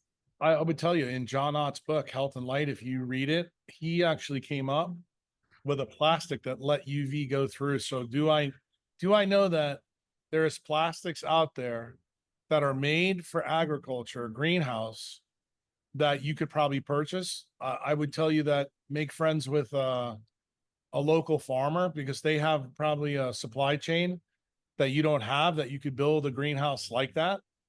But John Ott talked about that in his book, Health and Light. And I agree with you about the red light panel on a cancer. I mean, there's some benefit, but there's also some detriment. I'm a much bigger fan of you taking the titties out in the sun. But I can't stress that enough. I always tell you girls, get your hoo-haws and your titties out. Next is from Abby. Thinking along the lines of Mother Nature and she doesn't make mistakes or waste anything. Question 1. Would there be a benefit to storing your own menstrual blood and having it topically applied as a conductor on yourself while capturing morning sunlight during follicular and luteal phase to support hemosynthesis and hormones in the mitochondria? No, because what is blood? Blood is hemoglobin. Hemoglobin has an absorption spectrum from 250 to 600. So basically, it's fucking sunscreen. So why the hell would you want to put sunscreen on? Goes back to the first question of the day about tallow. I mean, Mm. come on, people. And her second question is for an adult, if breast milk is applied topically to the skin during their morning sun exposure or taken orally with tongue exposed, would that be an added POMC benefit to the patient with neuroendocrine issues? No. So well, I don't know what this question is with all this shit with you ladies trying to put shit on your titties and your skin. Can you just take your titties and skin in the sun? Like, go breastfeed your baby in the sun. That's what you need. Like, that's why you have two titties, one for your husband and one for the baby. And your husband needs to get out in the sun too. Well, that's how you get him out there. You all need to get in the sun. Everybody. The baby, especially. The baby is, I think that's one of the biggest mistakes that people make, is they don't get their kids out enough in the sun. From Leo, I am a new member living with ALS for 9 years. I saw your webinar February 2019, ALS and 5G. Are there any updated blogs on this topic? Oh yeah, I got a whopper coming in this series. Mm. Okay, from David, can you explain the mechanisms of how molecular hydrogen enriched water, DDW, salt water, and spring water structured by sunlight work for optimizing mitochondria health? They don't. That's marketing bullshit. The molecular hydrogen enriched machines don't have any control for deuterium, therefore they're useless. I would not recommend using them. I'm okay with salt water. Salt water, you want to add salt to your water, perfectly fine with that. Why? Because it allows you, or that water, to absorb more UV light. DDW, obviously, I think for people who have significant mitochondrial heteroplasmy, makes sense. Spring water, Really, you're doing that just because you're trying to get water from the earth that's not been, polluted by man with fluoride and everything else and all the kind of pollution that fills in there. But the molecular hydrogen machines, that is like total marketing garbage. Okay, next question from David is, how do you recommend rebuilding mitochondria function when someone has allergies and chronic nasal congestion? Same way you rebuild everything, UV and IR light, especially the head and neck. Is insulating the current and first approach followed by the UVA IR intake to regenerate current? Well, it's not only to regenerate current, but the first thing is you have to fix CCO. CCO is the heme protein that makes DDW.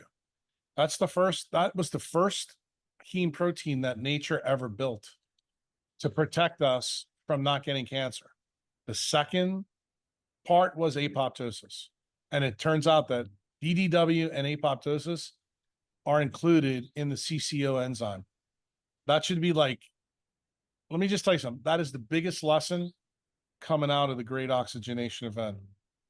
So when you realize what I said to Nick Jacombs later on, that salamanders and what do you call them, frogs and reptiles regenerate super duper fast because they can keep this process in them going for a longer period of time because they don't have big brains. When you get bigger brains, what did we do? We offloaded a lot of that to our skin and to melanin. So you need the UV to stimulate POMC to make that current. How do you make the current? Melanin has to be hydrated to make the 1/1,000,000th of 1 ampere current to drive this process. So that's the reason why all these steps are really important. It's the reason why you see animals licking their wounds in the sun. I wish some of you could lick your wounds, but I guess jumping in the pool and coming out and drying off is the way to go. But I've told you all that too, but you don't listen to me. Told you to go to the beach, dry off. When you have bad brains, what do I tell you? Goes get a chair, put your feet in the edge of the thing with a Playmate cooler, drink your water. You can bring your umbrella. But then when you tell me, oh, I'm going to fly back to California and you get a clot in your leg and you wonder why this happened to you, I'm just right now, I'm just thinking about somebody who's fucking pissed me off. Look, the message is always there. It's always consistent, the same. Becker's current works. Get in it. You may have a disease where it's too far gone, but you still need it. Especially if you want to stay away from doctors or stay away from the drugs they're going to give you. Or, stay away from your titties getting cut off or your ovaries being ripped out or you wanting to regenerate your foreskin, whatever it is. Okay, next is from Laura. I'm new to the Optimal Club membership. I am opening an integrative medicine clinic. I'm overwhelmed with the amount of information and where to start. What would be the best place to start to learn from my patients who will have babies, childrens, and teens? Pretty simple. Make like the Sphinx and eat like a great white shark. I think I told you in this Q&A how to start. You need to understand, how do you rebuild CCO? Why is there a 30 to 60-minute window in the leptin prescription? Why do you need UV and IR light when they're sick? Why do mothers who are vitamin D deficient going in are going to have a hard time coming out? Like, they're certainly not going to have 5 babies. And if they do, they're going to be fucking train wrecks. And then the other big thing is get the patients before they have babies, because 50% of them that come into your office, they're going to be infertile for the reason that our young little member found out. Hey, I got so much estrogen in me. I'm not growing titties yet, but you know what? My swimmers don't work. Oh, that's a problem. Got to fix that. Okay, let's see, from Stephen. Number 1, as a dentist, I saw dozens of basal cell carcinomas on people's scalps. We were always told it was caused by the sun, but is that the case? No, it's caused by blue light. Everybody knows that. Same story. How do you get cancer? What's the story in the current blogs? When I hear these questions, I scratch my head. I'm like, do you guys not read these blogs? Is it just happened by osmosis or what? You dedifferentiate into atavistic cells, you add oxygen in too soon, boom, you get a cancer. How does all that happen? Blue light. I mean, I just told you how fucking cancer happens. It's not the centralized way. And then the best part is, how do you fix a cancer? I told you that answer literally 5 minutes ago. CCO, what did CCO effectively have to do when archaea and bacteria joined forces at the Cambrian explosion? The electrical forces in the environment, meaning the atmosphere, were so strong that they joined forces together. But what did that do? When they joined forces, they started to make balls of cells on top of each other. In other words, that was the first cancer. Eukaryotes are the first cancer. How did eukaryotes fix the cancer problem? They innovated CCO. They made deuterium depleted water, and they built apoptosis, and they put it right before the ATPase, and magically what happened? It stopped the cancer. In other words, you could start building multiple cells, more complexity. Nature figured it out. It took her 1,2 years to figure it out, which is kind of amazing. But it's also kind of amazing to me that guys like Nick Lane and Nick Giacomis have never figured out what the whole problem of the GOE was. It was an oxygen holocaust for the first two domains of life. And just as they said in Jurassic Park, life will find a way. And boy, did she. When she came up with that first heme protein, cytochrome C oxidase, and she put it right in that little spot. And then when I told you, how do I know I'm right? Because there's those intermediate steps. Those are like the archaeologist's bones. That's what nitric oxide is. That's actually how we dealt with the oxygen tensions going up and down. It's amazing what's built into us. Totally amazing. But it also points out, when you understand how we are put together, it's because you see enough people fall apart. This is it. That's why so many people in the modern world now are getting cancer, because we're all pushing people into hypoxia. That makes their cells more atavistic. And unfortunately, there's 21% oxygen around. And when you do this chronically over time, you're much more likely to get a cancer. That's what cancer functionally is. Anybody who has cancer who tells me they're not non-native EMF blue light toxic, I don't even want to talk to you, because you're wrong. It's almost impossible for you to get cancer. Just like Albert Schweitzer said in 1900, never saw any cancer in wild people. Western Eye Price said the same thing. But yet everybody from 1900 on sees fucking cancer coming out the wazoo. Why? 1893, we built a AC power grid that allows you to plug in all kinds of light to it. It's fucking staring at you right in on your nose, on your face, and y'all don't get it. Turn the lights off, go outside, listen to music, party like rock stars. You can smoke, you can drink. Like, I'm not kidding you. Why do tobacco farmers didn't die of cancer when they were outside? So when they started putting clothes on, like Sam was here not that long ago. He would come down here. It's like, Jack, if I drank a bottle of wine, I'd be drunk. He goes, down here, I drink a bottle of wine and I could drink another bottle. I said, dude, it's 13th north latitude sunlight. Like, you're not going to get lung cancer if you smoke outside. As soon as you start smoking inside, game, set, match. You want to get cancer in your sexual organs? Don't show your sexual organs to nature. I'm telling you, I love saying this to the women, because you guys are the biggest offenders. Everybody should take their bras off right now and look in there. How wide are those titties? That's how you get fucking titty cancer. That's it. That's it. Not even a Kaniki. Somebody just posted a Kaniki. No, not good enough. People who wear Kanikis, like down here, they'll tell you their titties are still white. I want your titties out in the sun. You have to have titty time, just like you have to have gonad time. Guys have to have junk maintenance time. You got to do it. Next is from Stephen Still. In a previous Sheesby podcast interview, you recommended the Canary Islands as a viable climate for Northern Europeans, specifically Brits, as we have a long-standing affinity for those islands. With the overall decline of Europe, do you consider this still to be a viable option? Well, let's put it this way. I'd love to say no, but it's the only option that you guys really have. So the answer is yes. And do I think that the Fabians are in, how shall I say, their death throes? Yeah. But do I think that you guys are going to be affected by this maybe for the next 20 to 25 years? Yeah. I mean, you are getting ready to become the Eastern Bloc of Europe. And it turns out the people that used to be in the Eastern Bloc are now the free people. It's the most amazing reversal of fortunes I've ever seen.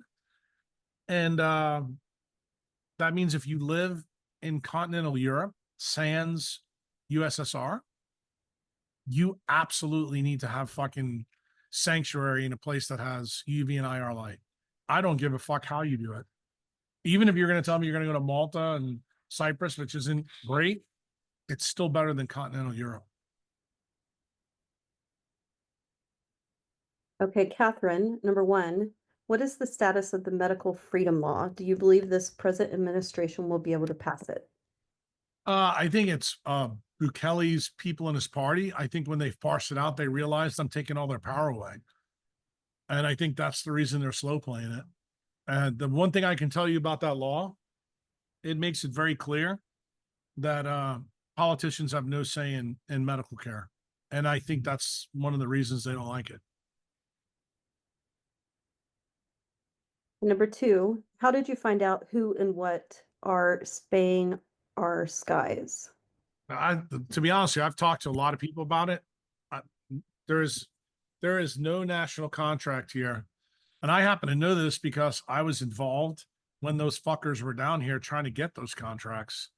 So, you know, I know people say they're spraying in El Salvador. I'm going to tell you, still don't see a lot of evidence of it.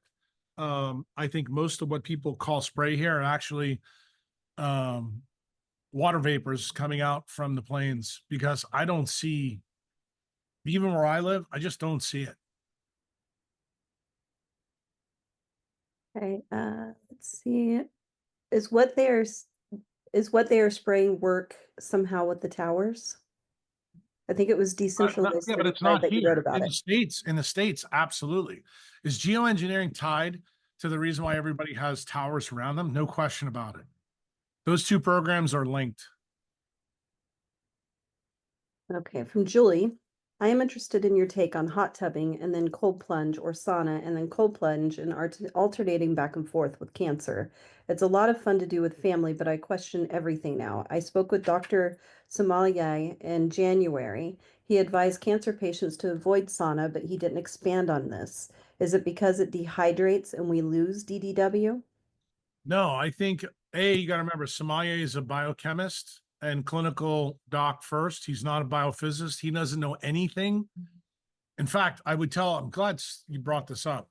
If you guys go listen to Sommelier's podcast with Cameron Borg, I think you'll come away very disappointed with both Cameron and with Dr. Sommelier, because the questions that he was asked, I thought were horrible with no good follow-up.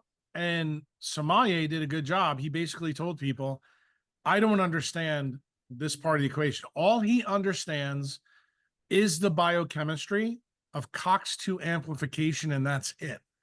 So when you know that, anything that he says, you need to take that and say, okay, this is the limit or the edge of his knowledge, and that's that. Now, where I do agree with him, I think most of the saunas today have too much EMF and they're far too underpowered.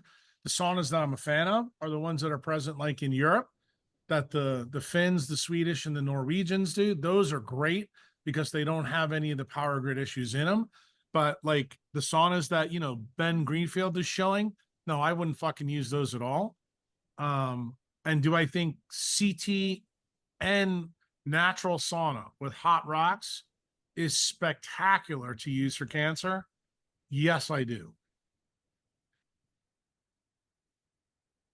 Okay, he also said to avoid vitamin C. I'm wondering if you have Right. any insight on, Well, it excuse makes me. sense why you would avoid vitamin C with cancer. Why? What does vitamin C do? It concentrates iron in your body. It allows you to absorb more iron. So guess what happens? If you use that iron and let's say your Warburg shifted, and remember, where's the first step for heme synthesis in your mitochondria? And you have high heteroplasmy. What did you just do? You basically just put iron in one tissue in your body. So you just made an antenna in your body. So now you're more sensitive to all the shit around you. So that's something he got right.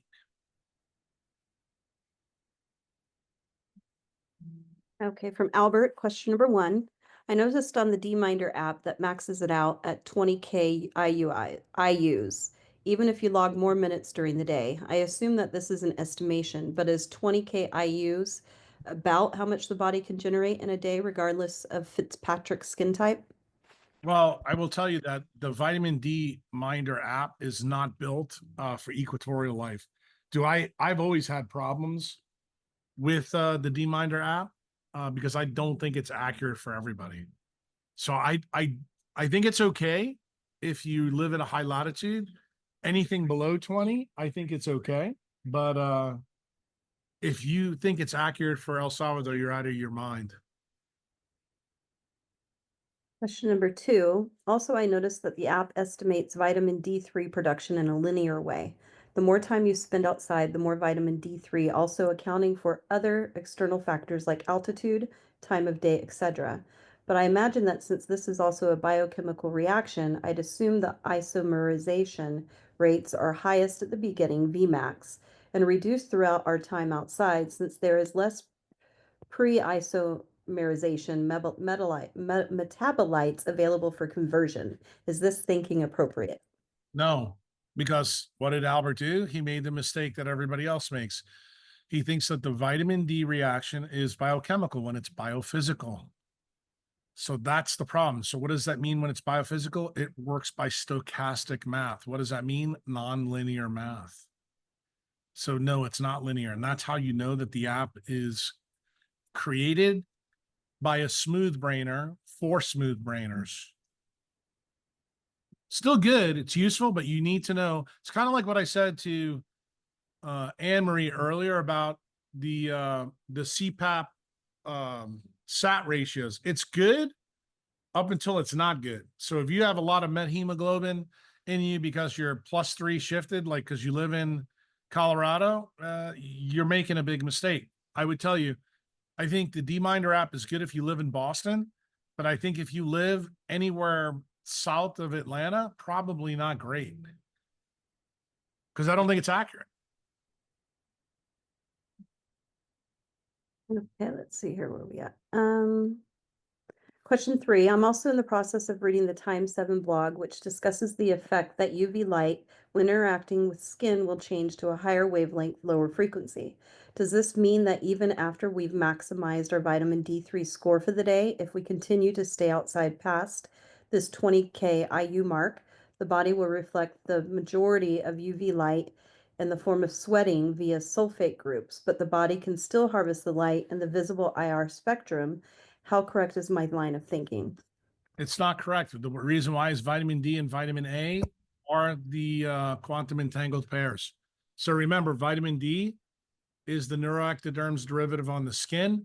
Vitamin A cycle is that in the brain. That's the reason why you can never get toxic on vitamin D from the sun, because they are entangled to each other. So your body will always offset an excessive amount of vitamin D with vitamin A. This is another reason why I'm not a big fan of pills over, the sunlight. In fact, that podcast I did with Bronson, I talked about that. We didn't get into this little nuance because he didn't ask me the question. But you have to remember, and I think there's a slide on one of those blogs. I don't know if it was in Time 7, but it's in there that basically tells you that the protection mechanism for both vitamin A and vitamin D toxicity is each other. And what you need to realize that they are both the neurohormones that actually are, I call them quantum entangled chemicals for the neuroectoderm of man. One's in the skin, one's in the brain. And if I'm not mistaken, I think the first paragraph of Brain Gut 6 I'm almost positive. I talk about the RXR receptor and the vitamin D receptor. I actually talk about that story there. So that's even before the time series. So you may want to go back and read the first paragraph. I think it's Brain Gut 6. Man, I haven't looked at those blogs in so long, but you can look at it. Okay, from Madonna, how long does it take to increase pregnenolone levels in a 39-year-old female? Current level is 49. Yeah, I mean, I let this question through, not because it's a good question, because it's a bad question. I don't know anything about your context. I have no way of knowing anything, but I will tell you this. When you have a 49 on pregnenolone, this is one of the old blogs called pregnenolone steal syndrome. Okay. And that tells me that the environment that you're in to have that number at 39 years old, girlfriend, you probably got PCOS, you probably got infertility, you're going to go into perimenopause early, you're going to lose your period, you're going to have cognitive haze because you're shunting everything to cortisol, no sex steroid hormones. You need so much red light in your life because of all the things that I talked about earlier in this Q&A. That is the reason why I let this question in. So, but I still can't answer the question for you because I just know that when you have that number, your environment blows. I think it's called the Hormone 101 and 102 blogs. Read That's those. what I was looking for. Read those two blogs. They're not on Patreon. They're on the old Jack Cruz site. That's how old they are. Yeah, if I have it, I'm getting the links here now. Put it in the chat. The first one. It's amazing, the search feature, you know? Don't say that too loud, Christy. They may actually. Okay, so let's go to the last question. We have Ilma. Brand spanking new member here with a question about AFib. I'm sure you'll tell me to go to search and read the forum posts, and I would gladly do that if we're able to log in. Okay, we got to deal with her foreman issue. I'm not receiving confirmation. Next thing you'll tell me is to do a consult. No, I'm going to tell you something better. That when you have AFib, what does it mean in English? In the quantum engineering series, I basically lay out, I think it's in 47 or 48, where I show that picture of the thoracic spinal cord with the nerves that go to the gut. Those are the splanchnic nerves, but the one that goes to the heart is the cardiac plexus. You lose your melanin there and you get AFib. But what's the real answer? I always show a slide in circadian biology, and I'll tell you exactly where it is on the forum so you know where to go look. It's also in the mitochondrial DIY